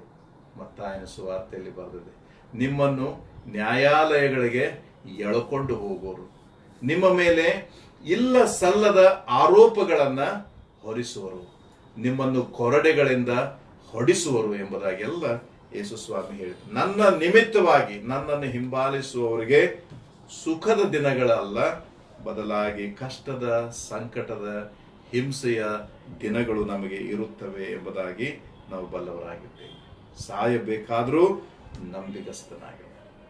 ಪ್ರಿಯರೇ, ಸ್ಮುರ್ನ ನಗರ ಅದೊಂದು ಸಭಾ ಪ್ರಾಂತವಾಗಿತ್ತು. ಅದಕ್ಕೆ ಒಬ್ಬರು ಬಹಳ ವಿಶ್ವ ಪ್ರಸಿದ್ಧಿಯಾದಂಥ ಬಿಷಪರಿದ್ದರು. ಅವರ ಹೆಸರು ಪೋಲಿಕಾರ್ಪ್ ಎಂಬುದಾಗಿ. ನೀವು ಅವರ ಇತಿಹಾಸವನ್ನ ಅಥವಾ ಅವರ ಆತ್ಮಚರಿತ್ರೆಯನ್ನ ಓದಿರಬಹುದು, ತಿಳ್ಕೊಂಡಿರಬಹುದು. ಅವರು ದೇವರ ಮೇಲೆ ಅಚಲವಾದಂತಹ ನಂಬಿಕೆಯನ್ನ ಇಟ್ಟು ಜೀವನ ಮಾಡಿದಂಥ ಒಬ್ಬ ವಿಶ್ವಾಸಿ. ಒಂದು ಸಾರಿ ಸ್ಮಿರ್ನ ನಗರದಲ್ಲಿ ಒಂದು ಈ ಆಟ ಆಡುವಂತ ಸ್ಟೇಡಿಯಂ ಅಂತ ಹೇಳ್ತೇವೆ, ಅರಿನಾ ಎಂಬುದಾಗಿ, ಅಲ್ಲಿ ಜನರು ಮತ್ತು ಆ ದೇಶದ ಅಧಿಪತಿ, ಪ್ರೋ ಕೌನ್ಸಿಲ್ ಎಂಬುದಾಗಿ ಹೇಳ್ತಾರೆ, ಆ ದೇಶದ ಅಧಿಪತಿ ಅವರೆಲ್ಲ ಕೂಡಿ ಅಲ್ಲಿ ಯಾವುದೋ ಒಂದು ಆಟವನ್ನ ನೋಡುವಂತಹ ಸಂದರ್ಭ. ಆಗಿನ ಕಾಲದಲ್ಲಿ ಆಟಗಳನ್ನಂತಂದ್ರೆ ಈ ಗ್ಲಾಡಿಯರ್ ಎಂಬುದಾಗಿ ಹೇಳ್ತೀವಿ, ದೊಡ್ಡ ದೊಡ್ಡ ಬರ್ಚಿಗಳನ್ನ ಹಿಡಿದು ಕುದುರೆ ಮೇಲೆ ನೇರವಾಗಿ ಹೋಗಿ ಒಬ್ಬರನ್ನೊಬ್ಬರನ್ನ ಚುಚ್ಚಿ ಸಾಯಿಸುವಂತದ್ದು, ಇಂಥ ಆಟಗಳು. ಮತ್ತು ಅಲ್ಲಿ ಕ್ರೂರ ಮೃಗಗಳಿಗೆ ಕ್ರೈಸ್ತರನ್ನ, ದೇಶದ್ರೋಹಿ ಕೆಲಸ ಮಾಡಿದವರನ್ನ ಆಹಾರವಾಗಿ ಜೀವಂತವಾಗಿ ಎಸೆದು ಬಿಡ್ತಾ ಇದ್ರು. ಆ ಕ್ರೂರ ಮೃಗಗಳು ಅವರನ್ನ ನೋಡುತ್ತಿದ್ದ ಹಾಗೆ ಹರಿದು ತಿಂದು ಬಿಡ್ತಾ ಇದ್ರು. ಇದನ್ನ ಮೋಜಾಗಿ, ವಿನೋದವಾಗಿ ಆ ಜನರು ಸಂದರ್ಭದಲ್ಲಿ ಗುಂಪಿನಲ್ಲಿ ಜೋರಾಗಿ ಕೂಗ್ತಾ ಯಾರೋ ಒಬ್ರು ಏನ್ ಹೇಳಿದ್ರಂದ್ರೆ, ಇಲ್ಲಿರುವಂತಹ ಪೋಲಿಕಾರ್ಪನನ್ನ ಹಿಡ್ಕೊಂಡು ಬರಬೇಕು ಎಂಬುದಾಗಿ. ತಕ್ಷಣ ಅಲ್ಲಿರುವಂತ ಅಧಿಪತಿ ಆಜ್ಞೆ ಕೊಟ್ಟ, ಅವನನ್ನು ಹುಡುಕಿ ಕರ್ಕೊಂಡು ಬರ್ರಿ ಯಾರವರು ಅಂತ ಹೇಳಿ. ಆಗ ಪೋಲಿಕಾರ್ಪನನ್ನ ಹಿಡ್ಕೊಂಡು ಬರ್ಲಿಕ್ಕೆ ಆ ಬಿಷೋಪರ ಮನೆಗೆ ಸೈನಿಕರು ಬರ್ತಾರೆ. ಸೈನಿಕರು ಬಂದಾಗ ಅವರಿಗೆ ವರ್ತಮಾನ ಬರ್ತದೆ, ನಿಮ್ಮನ್ನ ಬಂಧಿಸುವುದಕ್ಕಾಗಿ ಸೈನಿಕರು ಬಂದಿದ್ದಾರೆ, ನಿಮ್ಮನ್ನ ಕರ್ಕೊಂಡು ಹೋಗ್ಲಿಕ್ಕೆ ಬಂದಿದ್ದಾರೆ. ಆಯ್ತು, ಅವರನ್ನ ಕೂಡ್ರಿಸಿ ಅವ್ರಿಗೆ ಊಟ ಮಾಡ್ಲಿಕ್ಕೆ ಕೊಡ್ರಿ ಎಂಬುದಾಗಿ ಹೇಳಿ ಅವರನ್ನ ಕೂಡ್ರಿಸಿ ಆ ಸೈನಿಕರಿಗೆ ಊಟದ ವ್ಯವಸ್ಥೆ ಮಾಡ್ತಾರೆ. ಯಾಕಂದ್ರೆ ನಡ್ಕೊಂಡು ಬರುವಂತದ್ದು ದೂರದ ದಾರಿ ಇರಬಹುದು, ಅವರಿಗೆ ಊಟದ ವ್ಯವಸ್ಥೆ ಮಾಡ್ತಾರೆ. ಊಟದ ವ್ಯವಸ್ಥೆ ಮಾಡುವಾಗ ಈ ಪೋಲಿಕಾರ್ಪ್ ಅವ್ರ ಹತ್ರ ಬಂದು ಕೇಳ್ತ, ಸೈನಿಕರೇ, ನಾನು ಇಲ್ಲೇ ಇದ್ದೇನೆ, ನನ್ನನ್ನು ಕರ್ಕೊಂಡು ಹೋಗ್ಬಹುದು, ಆದ್ರೆ ನನಗೆ ಗೊತ್ತಾಗ್ತದೆ ಏನಾಗ್ತಾ ಇದೆ ಎಂಬುದಾಗಿ. ಯಾಕಂದ್ರೆ ನನಗೆ ಈಗಾಗಲೇ ಒಂದು ಕನಸು ಬಿದ್ದಿತ್ತು. ಆ ಕನಸು ಏನಂತಂದ್ರೆ, ನಾನು ಮಲಗಿರುವಾಗ ನನ್ನ ತಲೆದಿಂಬಿಗೆ ಬೆಂಕಿ ಹತ್ತಿಕೊಂಡಿತ್ತು. ಅದನ್ನ ನನ್ನ ಜೊತೆ ಇರುವಂತ ಕೆಲವು ಅಯ್ಯನವರಿಗೆ, ಶಿಷ್ಯರಿಗೆ ಹೇಳಿದ್ದೇನೆ. ನನಗೆ ಹೀಗೆ ಕನಸು ಬಿದ್ದಿದೆ, ಆ ಕನಸಿನಲ್ಲಿ ಬೆಂಕಿ ಹತ್ತಿಕೊಂಡ ತಲೆದಿಂಬು ನನ್ನ ತಲೆ ಹಿಂದೆ ಇತ್ತು, ಅದರ ಅರ್ಥ ನಾನು ಹೀಗೆ ಮಾಡ್ಕೊಂಡಿದ್ದೇನೆ, ಇನ್ನು ಕೆಲವೇ ದಿನಗಳಲ್ಲಿ ನನ್ನನ್ನ ಸುಟ್ಟು ಕೊಂದು ಹಾಕ್ತಾರೆ ಎಂಬುದಾಗಿ ಅದನ್ನ ನಾನು ಇವರಿಗೆ ಹೇಳಿದ್ದೇನೆ ಎಂಬುದಾಗಿ ಹೇಳಿ, ಆದ್ರಿಂದ ನಾನು ನಿಮ್ ಜೊತೆ ಬರೋಕ್ಕಿಂತ ಮುಂಚೆ 1 ಗಂಟೆ ನಾನು ನನ್ನ ಕೋಣೆಯಲ್ಲಿ ಪ್ರಾರ್ಥನೆ ಮಾಡುವುದಕ್ಕೆ ನನಗೆ ಅವಕಾಶ ಕೊಡಬೇಕು ಎಂಬುದಾಗಿ ಕೇಳಿದ್ರಂತೆ. ಆಗ ಅವರು ಆಯ್ತು ಎಂಬುದಾಗಿ ಹೇಳಿ 1 ಗಂಟೆ ಈ ಪೋಲಿಕಾರ್ಪ್ ಬಿಷಪರು ತಮ್ಮ ಪ್ರಾರ್ಥನೆಯ ಕೋಣೆಗೆ ಹೋಗಿ ಪ್ರಾರ್ಥನೆಗಳನ್ನ ಸಲ್ಲಿಸಿ ಅವರು ಹೊರಗೆ ಬಂದು ಇವರೊಂದಿಗೆ ಸೈನ್ಯದೊಂದಿಗೆ ಆ ಅಧಿಪತಿಯ ಮುಂದೆ ಹೋಗಿ ನಿಂತ್ಕೊಂಡ್ರಂತೆ. ಅಧಿಪತಿ ಆತನಿಗೆ ಪ್ರಶ್ನೆ ಮಾಡಿ ಕೇಳ್ತಾ ಇದ್ದರಂತೆ, ವಯಸ್ಸಾಗಿ ಹೋಗಿದೆ, ನೀನು ಈಗಲೂ ಕೂಡ ನಿನಗೊಂದು ಅವಕಾಶ ಕೊಡ್ತೇನೆ, ಇಲ್ಲಿರುವಂತ ಕೈಸರನ ಪ್ರತಿಮೆಗೆ ಒಂದು ಯಜ್ಞವನ್ನ ಅರ್ಪಿಸಿ ಕೈ ಮುಗಿದು ನೀನು ಯೇಸುವನ್ನ ತಿರಸ್ಕರಿಸಿ ಬಿಡು, ನಾನು ನಿನ್ನನ್ನು ಜೀವ ಸಹಿತ ಬಿಟ್ಟು ಬಿಡ್ತೇನೆ ಎಂಬುದಾಗಿ ಹೇಳ್ತಾರೆ. ಆಗ ಪೋಲಿಕಾರ್ಪ್ ಮಾತು ಬಹಳ ಚಂದವಾಗಿದೆ. ಏನಂದ್ರೆ, 86 ವರ್ಷಗಳು ನನಗೆ ವಯಸ್ಸು, ನನಗೆ ವಯಸ್ಸು 86 ವರ್ಷ. ಈ 86 ವರ್ಷದ ಅವಧಿಯಲ್ಲಿ ಯೇಸು ಕ್ರಿಸ್ತನು ನನಗೆ ಒಂದೇ ಒಂದು ಸಣ್ಣ ಸಂಗತಿಯನ್ನ ಅನ್ಯಾಯವಾಗಿ ನನಗೆ ಮಾಡಿಲ್ಲ. ನಾನು ಹೇಗೆ ಆತನನ್ನು ದೂಷಿಸಲಿ? 86 ವರ್ಷ ಆತನೊಂದಿಗೆ ಜೀವನ ಮಾಡಿದ್ದೇನೆ, ಇನ್ನೆಷ್ಟು ವರ್ಷ ನಾನು ಬದುಕ್ತೇನೋ ಅದು ಬೇರೆ, ಆದ್ರೆ ನಾನು ಮಾತ್ರ ಯೇಸುವನ್ನ ತಿರಸ್ಕರಿಸುವುದಿಲ್ಲ ಎಂಬುದಾಗಿ ಹೇಳಿದ್ರಂತೆ. ತಕ್ಷಣ ಆಜ್ಞೆ ಬಂದಿತು, ಆತನನ್ನ ಗಿಡಕ್ಕೆ ಅಥವಾ ಈ ಮರಗಳಿಗೆ ಕಟ್ಟಿ ಬೆಂಕಿ ಹಚ್ಚಿ ಕೊಂದು ಬಿಡ್ರಿ ಎಂಬುದಾಗಿ ಅಪ್ಪಣೆ ಆಯಿತು.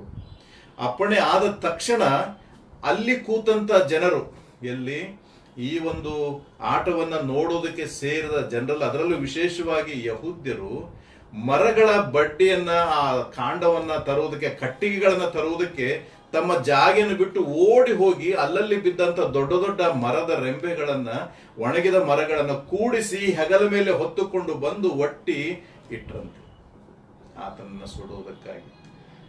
ಅದು ಯಾವಾಗ ಆಯ್ತಂತ ಬರೆದಿದೆ, ಅದು ಒಂದು ಶನಿವಾರ ದಿವಸ, ಯಹೂದ್ಯರಿಗೆ ಸಬ್ಬತ್ ದಿವಸ, ಆ ದಿವಸ ಏನು ಕೆಲಸ ಮಾಡಬಾರದು. ಅಂಥವರು ಪೋಲಿಕಾರ್ಪನನ್ನ ಸುಟ್ಟು ಹಾಕೋದಕ್ಕಾಗಿ ತಾವೇ ಸ್ವತಃ ಕೆಳಗಡೆ ಹೋಗಿ ಅಲ್ಲಲ್ಲಿ ಬಿದ್ದಂತ ಮರಗಳ ಕಟ್ಟಿಗೆಗಳನ್ನ ಆರಿಸಿಕೊಂಡು ಬಂದು ಅಲ್ಲಿ ಆತನಿಗೆ ಸ್ಥಳವನ್ನ ಸಿದ್ಧ ಮಾಡ್ತಾ ಇದ್ದಾರೆ. ಆಮೇಲೆ ಅವಾಗ ಯಾರಿಗಾದ್ರೂ ಬೆಂಕಿ ಹಚ್ಚಿ ಕೊಲ್ಲಬೇಕು ಅಂತ ಬಂದ್ರೆ ಅವರನ್ನ ಕೈಗಳಿಗೆ ಮೊಳೆಗಳನ್ನ ಕಟ್ಟಿಗೆಗೆ ಬಡಿದು, ಕಾಲುಗಳನ್ನ ಮೊಳೆಗಳಿಂದ ಬಡಿದು ಆಮೇಲೆ ಬೆಂಕಿ ಹಚ್ತಿದ್ದಾರೆ. ಯಾಕಂದ್ರೆ ಆ ಬಾಡಿ ಅವರು ಓಡಾಡಬಾರ್ದು, ಒಳಗಾಡಬಾರ್ದು ಅನ್ನೋ ದೃಷ್ಟಿಯಿಂದ. ಇವ್ರಿಗೂ ಕೂಡ ಪೋಲಿಕಾರ್ಪನನ್ನ ಒಂದು ದೊಡ್ಡ ಮರಕ್ಕೆ ಅವರು ತನ್ನಂತ ಕಟ್ಟಿಗೆಗೆ ಅವ್ರ ಮಳೆಗಳನ್ನ ಬಿಡಿಬೇಕೆಂಬುದಾಗಿ ಬರುವಾಗ ಪೋಲಿಕಾರ್ಪ್ ಅವರು ಹೇಳಿದ್ರಂತೆ, ಬೇಡ, ನನಗೆ ಮೊಳೆ ಹೊಡೆಯೋದೇನು ಅವಶ್ಯ ಇಲ್ಲ, ನಾನು ಎಲ್ಲಿ ಓಡ್ ಹೋಗುದಿಲ್ಲ, ನನ್ನ ಕೈಗಳನ್ನ ಮಾತ್ರ ಕಟ್ಟ್ರಿ, ನನಗೆ ಬೆಂಕಿ ಹಚ್ಚ್ರಿ, ನಾನು ಒದ್ದಾಡುವುದಿಲ್ಲ, ಹಾಗೆ ನಿಂತ್ಕೊಳ್ತೇನೆ, ಯಾಕಂದ್ರೆ ನನ್ನ ಸ್ವಾಮಿ ನನ್ನ ಜೊತೆ ಇದ್ದಾನೆ, ಆ ನೋವನ್ನ ಸಹಿಸಿಕೊಳ್ಳುವ ಶಕ್ತಿ ನನಗೆ ಕೊಡ್ತಾನೆ, ಆದ್ರಿಂದ ನಾನು ನಿಂತಲ್ಲೇ ನಿಲ್ತೇನೆ, ನೀವು ನನಗೆ ಕೈಗಳನ್ನ ಮಾತ್ರ ಕಟ್ಟಿ ಉರಿ ಹಚ್ಚಬಹುದು ಎಂಬುದಾಗಿ ಹೇಳಿದರಂತೆ. ಅದೇ ಪ್ರಕಾರ ಅವರಿಗೆ ಮೊಳೆಯನ್ನ ಬಡಿಯದೆ ಅವರ ಕೈಗಳನ್ನ ಕಟ್ಟಿ, ಅವರು ಮಧ್ಯದಲ್ಲಿ ನಿಲ್ಲಿಸಿ ಸುತ್ತಲೂ ಇಟ್ಟು ಅವರಿಗೆ ಬೆಂಕಿ ಹಚ್ಚಿದ್ರಂತೆ. ಆ ಉರಿ ಉರಿತಾ ಇರುವಾಗ ಅಲ್ಲಿ ಇತಿಹಾಸ ಹೇಳ್ತದೆ, ಒಂದು ದೊಡ್ಡ ಗಾಳಿ ಬಂದು ಆ ಉರಿ ಪೋಲಿಕಾರ್ಪನ ದೇಹಕ್ಕೆ ತಗಲದ ಹಾಗೆ ಆರಿಸಿ ಹೋಗ್ಬಿಡ್ತಂತೆ. ಅಲ್ಲಿ ಇದ್ದಂತ ಜನರಿಗೆ ಆಶ್ಚರ್ಯ ಆಯ್ತು, ಇದೇನಪ್ಪ ಹೀಗಾಯ್ತಲ್ಲ ಎಂಬುದಾಗಿ. ಅಷ್ಟರಲ್ಲೇ ಅಲ್ಲಿದ್ದಂತ ಅಧಿಕಾರಿ ಹೇಳಿದಂತೆ, ಅವನನ್ನ ನಿನ್ನ ಕತ್ತಿಯಿಂದ ಇರಿದು ಕೊಂದು ಬಿಡು ಎಂಬುದಾಗಿ. ಇಲ್ಲಿ ಬೆಂಕಿ ಉರಿತಾ ಇದೆ, ಆ ಕೆಂಡದಲ್ಲಿ ಆ ಸುತ್ತಲೂ ಇದೆ, ಹೊಗೆ ಇದೆ, ಆ ಉರಿ ಮಾತ್ರ ಗಾಳಿಯ ನಿಮಿತ್ತವಾಗಿ ಅವರಿಗೆ ತಟ್ಟುತ್ತಾ ಇಲ್ಲ. ಅವ್ರನ್ನ ಹೋಗಿ ಈ ಕತ್ತಿಯಿಂದ ಇರಿದು ಕೊಲ್ಲುವಾಗ ಅಲ್ಲಿ ಬರೀತಾರೆ, ಅವರ ದೇಹದಿಂದ ಬಿದ್ದ ರಕ್ತ ಬೆಂಕಿಯನ್ನ ಆರಿಸಿತು ಎಂಬುದಾಗಿ. ಅಂದ್ರೆ ಅಲ್ಲಿದ್ದಂತ ಒಂದು ಕಟ್ಟಿಗೆಯ ಬೆಂಕಿಯ ಮೇಲೆ ಆ ರಕ್ತ ಬಿದ್ದದ್ರಿಂದ ಅದು ಆರಿ ಹೋಯಿತು ಎಂಬುದಾಗಿ. ಅಂಥ ಒಂದು ತ್ಯಾಗವನ್ನ ಅಂದಿನ ಪೋಲಿಕಾರ್ಪ್ ಅವರು ತೀರಿಕೊಂಡಂತ ದಿನ, ಅಂದ್ರೆ ರಕ್ತ ಸಾಕ್ಷಿಯಾಗಿ ಸತ್ತ ದಿನ 23ನೇ ಫೆಬ್ರವರಿ ಕ್ರಿಸ್ತ ಶಕ 155ನೇ ಇಸ್ವಿ.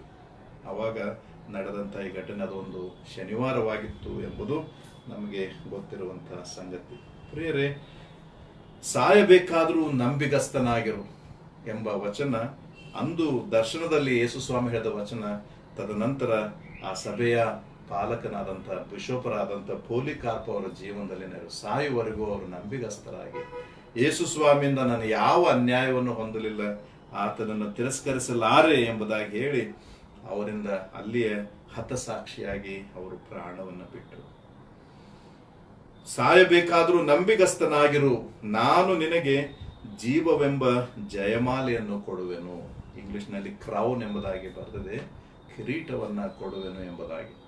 ಈ ಚಿಕ್ಕ ಆಸಿಯಾ ಅದು ರೋಮ್ ಸರ್ಕಾರದ ಅಥವಾ ರೋಮ್ ಸಂಸ್ಕೃತಿಯ ಪ್ರಭಾವ ಅದರ ಮೇಲೆ ಹೆಚ್ಚಿತ್ತು. ಯಾಕಂದ್ರೆ ಅವರೇ ಆ ಪ್ರದೇಶವನ್ನೆಲ್ಲ ಆಳ್ತಾ ಇದ್ರು.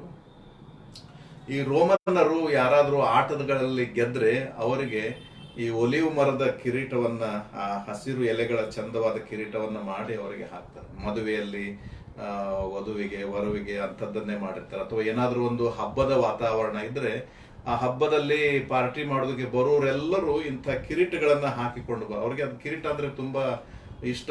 ಆಮೇಲೆ ಸೈನ್ಯ ಎಲ್ಲಾದ್ರೂ ಯುದ್ಧ ಮಾಡಿ ಜಯಿಸಿ ಬಂದಿದ್ರೆ ಊರಿಗೂರೇ ಆ ಕಿರೀಟಗಳನ್ನ ಹಾಕೊಂಡು ಸಂತೋಷ ಪಡೋದು. ಗಿಡದ ರೆಂಬೆಗಳಿಂದ ಮಾಡಿದಂತ ಕಿರೀಟಗಳು. ಈ ಮಧ್ಯೆ ಒಲಿಂಪಿಕ್ಸ್ ನಡೆಯುವಾಗಲೂ ಕೂಡ ಗ್ರೀಸ್ ದೇಶದಲ್ಲಿ ಅದನ್ನೇ ಕಿರೀಟವಾಗಿ ಇಟ್ಟದ್ದನ್ನು ಕೂಡ ನಾವು ನೆನಪು ಮಾಡಿಕೊಳ್ಳಬಹುದು. ಪ್ರಿಯರೇ, ಕ್ರೈಸ್ತರಿಗೆ ಕಿರೀಟ ಹಾಕಿಕೊಂಡು ಸಂತೋಷ ಪಡುವಂತ ದಿನಗಳು ಅವ್ರಿಗಿರ್ಲಿಲ್ಲ.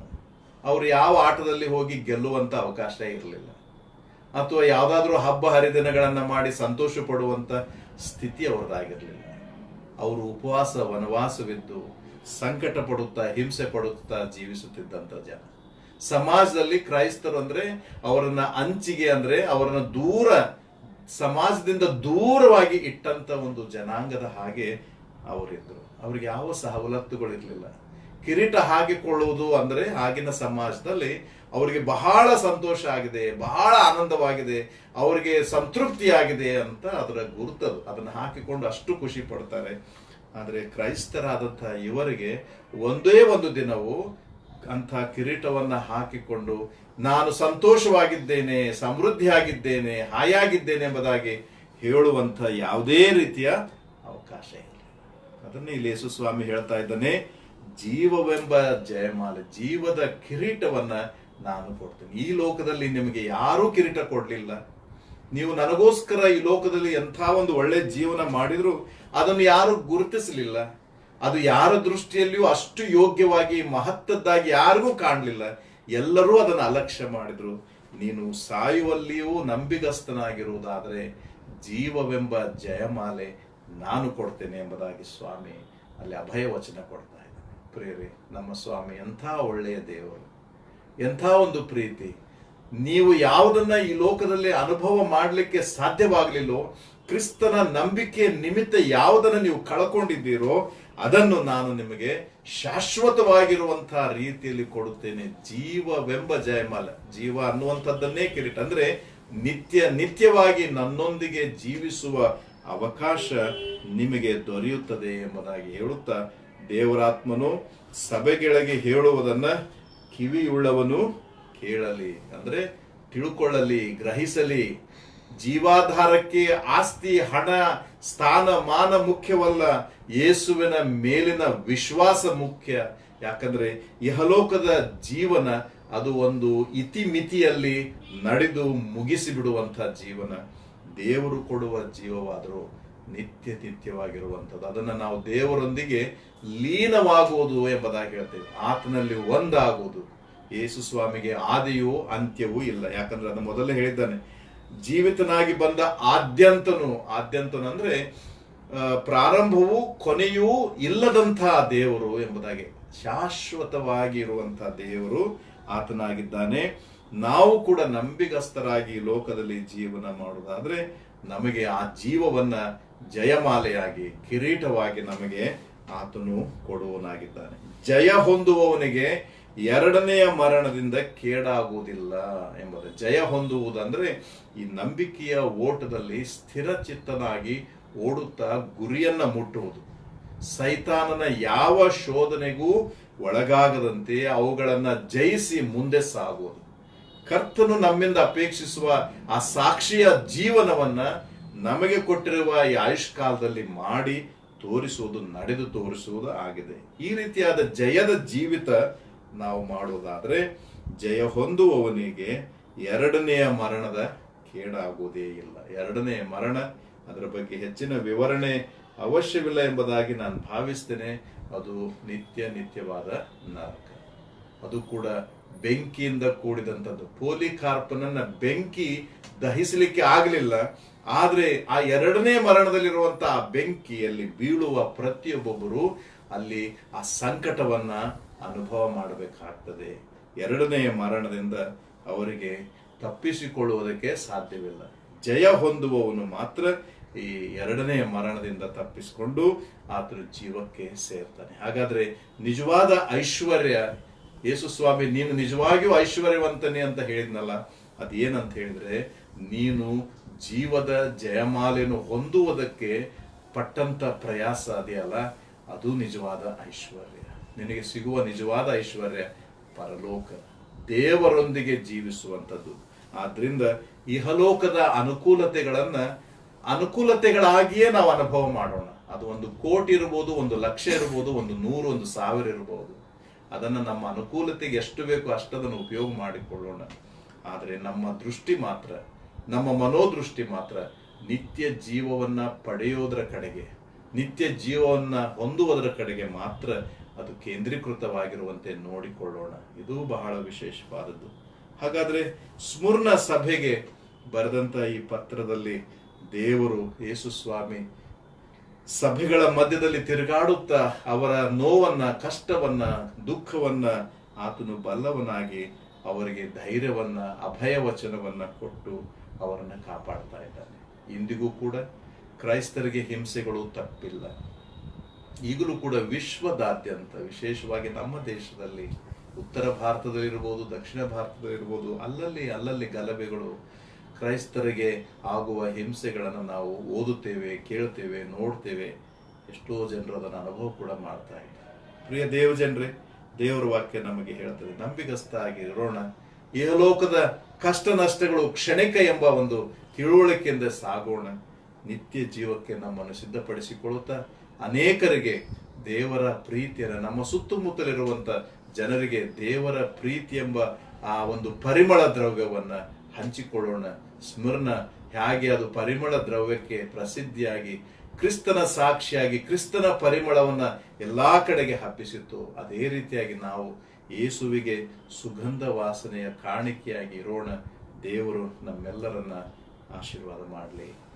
ಆಮೇಲೆ ಪ್ರಿಯರೇ, ಈ ಹೊತ್ತು ನಿಮ್ಮಲ್ಲಿ ಅನೇಕರು ಸಮಯದ ಒತ್ತಡದ ನಿಮಿತ್ತವಾಗಿ ಧ್ಯಾನಗಳನ್ನು ನೋಡ್ಲಿಕ್ಕೆ ಆಗ್ಲಿಕ್ಕಿಲ್ಲ. ನಾನು ಮತ್ತೆ ಅದನ್ನು ಇವತ್ತು ನಾಳೆ ಯೂಟ್ಯೂಬ್ ಅಲ್ಲಿ ಹಾಕ್ತೇನೆ. ಯೂಟ್ಯೂಬ್ ಅಲ್ಲಿ ನನ್ನ ಎಲ್ಲಾ ಸಂದೇಶಗಳು ನಿಮಗೆ ಅಲ್ಲಿ ಸಿಗ್ತವೆ. ಅದನ್ನ ದಯವಿಟ್ಟು ನೀವು ಎಲ್ಲರಿಗೂ ಈ ವಿಷಯವನ್ನ ಶೇರ್ ಮಾಡ್ರಿ ಅಥವಾ ಹಂಚಿಕೊಳ್ರಿ, ಸಬ್ಸ್ಕ್ರೈಬ್ ಆಗ್ರಿ. ಯಾಕಂದ್ರೆ 1,000 ಸಬ್ಸ್ಕ್ರೈಬ್ ಆದ್ರೆ ನಾನು ಫೇಸ್ಬುಕ್ ಮೂಲಕ ಅಲ್ಲಿಗೆ ಬರುವುದಲ್ಲ, ನೇರವಾಗಿ ಯೂಟ್ಯೂಬ್ ನಲ್ಲಿಯೇ ನೇರವಾಗಿ ಲೈವ್ ಆಗಿ ನಾನು ಸಂದೇಶಗಳನ್ನ ಕೊಡಬಹುದು ಎಂಬುದಾಗಿ ಹೇಳ್ತಾರೆ. ಆದ್ರಿಂದ ದಯವಿಟ್ಟು ನಿಮ್ಮ ಸಭೆಗಳಲ್ಲಿ, ನಿಮ್ಮ ಸ್ನೇಹಿತರ ಗ್ರೂಪ್ಗಳಲ್ಲಿ, ವಾಟ್ಸ್ಆಪ್ ಗ್ರೂಪ್ಗಳಲ್ಲಿ ಈ ವಿಷಯವನ್ನ ಹಂಚಿಕೊಂಡು ಎಲ್ಲರೂ ಇದನ್ನ ಪ್ರೋತ್ಸಾಹಿಸ್ರಿ. ಈ ಚಾನೆಲ್ ಮೂಲಕವಾಗಿ ನಾವು ವಿಶ್ವದಾದ್ಯಂತ ಜನರನ್ನ ದೇವರ ವಾಕ್ಯದ ಮೂಲಕವಾಗಿ ಬಳಿಸಾರೋಣ, ಅವರಿಗೆ ಕರ್ತನ ವಾಕ್ಯವನ್ನ ತಿಳಿಸಿಕೊಡೋಣ. ಇವತ್ತಿನ ಈ ಸಂದೇಶ ನಿಮಗೆ ಇಷ್ಟವಾಗಿದೆ ಎಂಬುದಾಗಿ ನೆನೆಸ್ತೇನೆ. ದೇವರು ನಿಮ್ಮೊಂದಿಗಿರಲಿ, ನಿಮ್ಮನ್ನು ಆಶೀರ್ವಾದ ಮಾಡಲಿ. ಏನಾದ್ರೂ ವಿವರಣೆಗಳು ಏನಾದ್ರೂ ಅದರ ಜೊತೆ ಇದ್ದರೆ ನನಗೆ ಕಾಮೆಂಟ್ ಬಾಕ್ಸ್ ಅಲ್ಲಿ ಹಾಕ್ಬೋದು ಅಥವಾ ಫೋನ್ ಮಾಡಿ ನನ್ನೊಂದಿಗೆ ಮಾತನಾಡಬಹುದು. ಕರ್ತನು ನಿಮ್ಮೊಂದಿಗಿರಲಿ. ಈಗಲೂ ಕೂಡ ಸಂಕಷ್ಟದ ಸಮಯದಲ್ಲೇ ನಾವಿದ್ದೇವೆ, ಜಾಗೃತಿಯಾಗಿರೋಣ. ಎಲ್ಲಿದ್ದರೂ ಕೂಡ ಈ ಕೊರೋನಾ ಸೋಂಕು ವೇಗವಾಗಿ ಹಬ್ಬುತ್ತಾ ಇದೆ. ಆದ್ರಿಂದ ದಯವಿಟ್ಟು ಮನೆಗಳಲ್ಲಿ ಇದ್ದು ದೇವರನ್ನ ಆರಾಧನೆ ಮಾಡ್ರಿ. ನಿಮ್ಮನ್ನು ನೀವು ಸುರಕ್ಷಿತವಾಗಿಟ್ಟುಕೊಳ್ಳ್ರಿ. ನಿಮ್ಮ ಸುತ್ತಲಿರುವ ನಿಮ್ಮ ಕುಟುಂಬದವರಾಗಿರ್ಬೋದು, ನೆರೆಯವರಾಗಿರ್ಬೋದು, ಅವರು ಸುರಕ್ಷಿತರಾಗಿರುವಂತೆ ನೋಡಿಕೊಳ್ಳರಿ. ಕೊಟ್ಟಿರುವ ಎಲ್ಲಾ ನಿಯಮಾವಳಿಗಳನ್ನ ಚಾಚು ತಪ್ಪದೆ ಪಾಲಿಸಿ ಈ ಸಂಕಟದಿಂದ ಹೊರಗೆ ಬರೋಣ. ದೇವರು ನಮ್ಮನ್ನು ಆಶೀರ್ವಾದ ಮಾಡಲಿ. ಆಮೇಲೆ ಪ್ರಾರ್ಥನೆ ಮಾಡೋಣ. ಸರ್ವಶಕ್ತನಾದ ನಮ್ಮ ದೇವರೇ, ಪವಿತ್ರವಾದ ನಿನ್ನ ನಾಮಕ್ಕೆ ನಾವು ಸ್ತೋತ್ರ ಸಲ್ಲಿಸ್ತೇವೆ. ಈ ಹೊತ್ತಿಗೂ ಕೂಡ ನಮಗೆ ಒಂದು ಒಳ್ಳೆಯ ಸಂದೇಶವನ್ನ ಈ ಸ್ಮುರ್ನ ಎಂಬ ನಗರದಲ್ಲಿರುವ ಸಭೆಗೆ ಬರೆದಂತ ಪತ್ರದ ಮೂಲಕ ತಿಳಿದುಕೊಳ್ಳುವಂತೆ ನಡೆಸಿದ್ದಿ. ಸ್ತೋತ್ರ. ಅತ್ಯಂತ ಸಂಕಟವನ್ನ, ಬಡತವನ್ನ ಅನುಭವಿಸಿದ ಆ ಜನರು ನಿನ್ನ ದೃಷ್ಟಿಯಲ್ಲಿ ಐಶ್ವರ್ಯವಂತರಾಗಿ ಕಂಡರು. ಅವರಿಗೆ ನೀನು ಜೀವವೆಂಬ ಜಯಮಾಲೆಯನ್ನ ಕರ್ತನೆ ಅಭಯವಚನವಾಗಿ ವಾಗ್ದಾನವಾಗಿ ಕೊಟ್ಟಿ, ಅದಕ್ಕಾಗಿ ನಿನಗೆ ಸ್ತೋತ್ರ ಸಲ್ಲಿಸಿ, ಇಂದಿನ ವಿಶ್ವಾಸಿಗಳಾಗಿರುವಂತಹ ನಾವುಗಳು ಕೂಡ ಕರ್ತನೆ ದೇವರೇ, ಎಂಥ ಇಕ್ಕಟ್ಟಿನ ಪರಿಸ್ಥಿತಿಗಳು ನಮ್ಮನ್ನು ಆವರಿಸಿಕೊಂಡರೂ ಕೂಡ ನಿನ್ನ ಪ್ರೀತಿಯಿಂದ ನಾವು ಅಗಲದ ಹಾಗೆ ನಡೆಸು. ನಿನ್ನೊಂದಿಗೆ ಕರ್ತನೆ ಸಾಯಬೇಕಾದರೂ ನಂಬಿಗಸ್ತರಾಗಿಯೇ ಉಳಿದುಕೊಳ್ಳುವ ಶಕ್ತಿ, ವಿಶ್ವಾಸ ನಮ್ಮೆಲ್ಲರಿಗೂ ನೀನು ಅನುಗ್ರಹಿಸು. ನಮ್ಮ ಸುತ್ತಲೂ ಹಬ್ಬಿರುವ ಈ ಭೀತಿಯನ್ನ ನಮ್ಮಿಂದ ತೆಗೆದು ಹಾಕು ಕರ್ತನೆ. ನಾವು ಜಾಗರೂಕರಾಗಿ ನಮ್ಮ ಆರೋಗ್ಯದ ಸುರಕ್ಷತೆಯನ್ನು ಕಾಪಾಡಿಕೊಳ್ಳುತ್ತಾ ನಮ್ಮ ಸುತ್ತಲಿರುವವರ ಆರೋಗ್ಯದ ಕಡೆಗೂ ಲಕ್ಷ್ಯ ವಹಿಸಿ ಅವರ ಸುರಕ್ಷತೆಯನ್ನು ಪ್ರಾಧಾನ್ಯವಾಗಿಟ್ಟುಕೊಂಡು ವರ್ತಿಸುವಂತೆ, ಜೀವಿಸುವಂತೆ ನಮಗೆ ಕಲಿಸು. ನಿನ್ನ ವಾಕ್ಯ ಸಂದೇಶ ಕೇಳಿದ ಎಲ್ಲ ನಿನ್ನ ಪ್ರಿಯರನ್ನು ವಿಶೇಷವಾಗಿ ಆಶೀರ್ವದಿಸು. ಮುಂದಿನ ದಿನಮಾನಗಳಲ್ಲಿ ಯೂಟ್ಯೂಬ್ ಮೂಲಕ ಇದನ್ನು ಅವರು ಆಲಿಸುವಾಗಲೂ, ಅವರ ಪ್ರಿಯರು ಆಲಿಸುವಾಗಲೂ ಜೊತೆ ಇದ್ದು ಅವರಿಗೆ ನಿನ್ನ ವಾಕ್ಯದ ಮರ್ಮಗಳನ್ನು ಅರ್ಥ ಮಾಡಿಕೊಳ್ಳುವ ಶಕ್ತಿಯನ್ನು ಇನ್ನೂ ಹೆಚ್ಚೆಚ್ಚಾಗಿ ಅನುಗ್ರಹಿಸಿ, ನಿನ್ನನ್ನು, ನಿನ್ನ ವಾಕ್ಯವನ್ನ ಪ್ರೀತಿಸುವವರಾಗಿರುವಂತೆ ನಡೆಸೆಂದು ಚಿಕ್ಕ ಪ್ರಾರ್ಥನೆಯನ್ನು ನಮ್ಮೆಲ್ಲರನ್ನು ನಿನ್ನ ಕರಗಳಿಗೆ ಒಪ್ಪಿಸಿದ್ದೇವೆ. ಕರ್ತನಾದ ಯೇಸುವಿನ ನಾಮದಲ್ಲಿ ಪ್ರಾರ್ಥಿಸಿದ್ದೇವೆ ನಮ್ಮ ತಂದೆಯೇ, ಆಮೆನ್. ತಲೆಬಾಗಿಸಿ ಕರ್ತನ ಪ್ರಾರ್ಥನೆಯನ್ನು ಒಂದೇ ಮನಸ್ಸಾಗಿ ನಾವೆಲ್ಲರೂ ಆರೈಕೆ ಮಾಡೋಣ. ಪರಲೋಕದಲ್ಲಿರುವ ನಮ್ಮ ತಂದೆಯೇ, ನಿನ್ನ ನಾಮವು ಪರಿಶುದ್ಧವೆಂದು ಎಣಿಸಲ್ಪಡಲಿ. ನಿನ್ನ ರಾಜ್ಯವು ಬರಲಿ. ನಿನ್ನ ಚಿತ್ತವು ಪರಲೋಕದಲ್ಲಿ ನೆರವೇರುವ ಪ್ರಕಾರ ಭೂಲೋಕದಲ್ಲಿಯೂ ನೆರವೇರಲಿ. ನಮ್ಮ ಅನುದಿನದ ಆಹಾರವನ್ನು ಇವತ್ತು ನಮಗೆ ದಯಪಾಲಿಸು. ನಮಗೆ ತಪ್ಪು ಮಾಡಿದವರು ನಾವು ಕ್ಷಮಿಸುವಂತೆ ನೀ ನಮ್ಮ ತಪ್ಪುಗಳನ್ನು ಕ್ಷಮಿಸು. ನಮ್ಮನ್ನು ಶೋಧನೆಯೊಳಗೆ ಸೇರಿಸದೆ ಕೇಡಿನಿಂದ ತಪ್ಪಿಸು. ಯಾಕಂದ್ರೆ ರಾಜ್ಯವು, ಬಲವು, ಮಹಿಮೆ ಸದಾ ಕಾಲವು ನಿನ್ನವೇ ಸ್ವಾಮಿ. ಕರ್ತನಾದ ಯೇಸುವಿನ ಕೃಪೆ, ತಂದೆಯಾದ ದೇವರ ಪ್ರೀತಿ, ಪವಿತ್ರ ಆತ್ಮನ ಆಶೀರ್ವಾದ ಈಗಲೂ ಯಾವಾಗಲೂ ಸದಾ ಕಾಲವು ನಮ್ಮೆಲ್ಲರ ಸಂಗಡ ವಾಸವಾಗಿದ್ದು ಕಾಪಾಡಲಿ. ಆಮೆನ್. ನಿಮ್ಮೆಲ್ಲರಿಗೂ ಹೃದಯಪೂರ್ವಕವಾದ ವಂದನೆಗಳು. ಮತ್ತೆ ನಿಮ್ಮ ಭೇಟಿ ಭಾನುವಾರ ದಿವಸ ಬೆಳಗಿನ 8:30 ಗಂಟೆಗೆ, ಅಂದ್ರೆ ಶನಿವಾರ ದಿವಸ ನಡೆಯುವ 8:30 ಗಂಟೆಯ ಆರಾಧನೆಯಲ್ಲಿ ಮತ್ತು ಬರುವ ಬುಧವಾರ ಇದೇ ಸಮಯದಲ್ಲಿ ಮತ್ತೆ ನೀವು ಭೇಟಿಯಾಗೋಣ. ಪೆರ್ಗಮದಲ್ಲಿರುವ ಸಭೆಗೆ ದೇವರು ಏನು ಹೇಳಿದ್ದಾನೆ ಅದರ ಕುರಿತಾಗಿ ಧ್ಯಾನ ಮಾಡೋಣ. ಈ ವಾಕ್ಯಗಳಿಂದ ನಿಮಗೆ ಆಶೀರ್ವಾದ ಉಂಟಾಗಿದೆ ಎಂಬುದಾಗಿ ನೆನೆಸ್ತಾ ನಿಮಗೆ ಶುಭರಾತ್ರಿಯನ್ನು ಕೋರುತ್ತೇನೆ. ನಮಸ್ಕಾರ.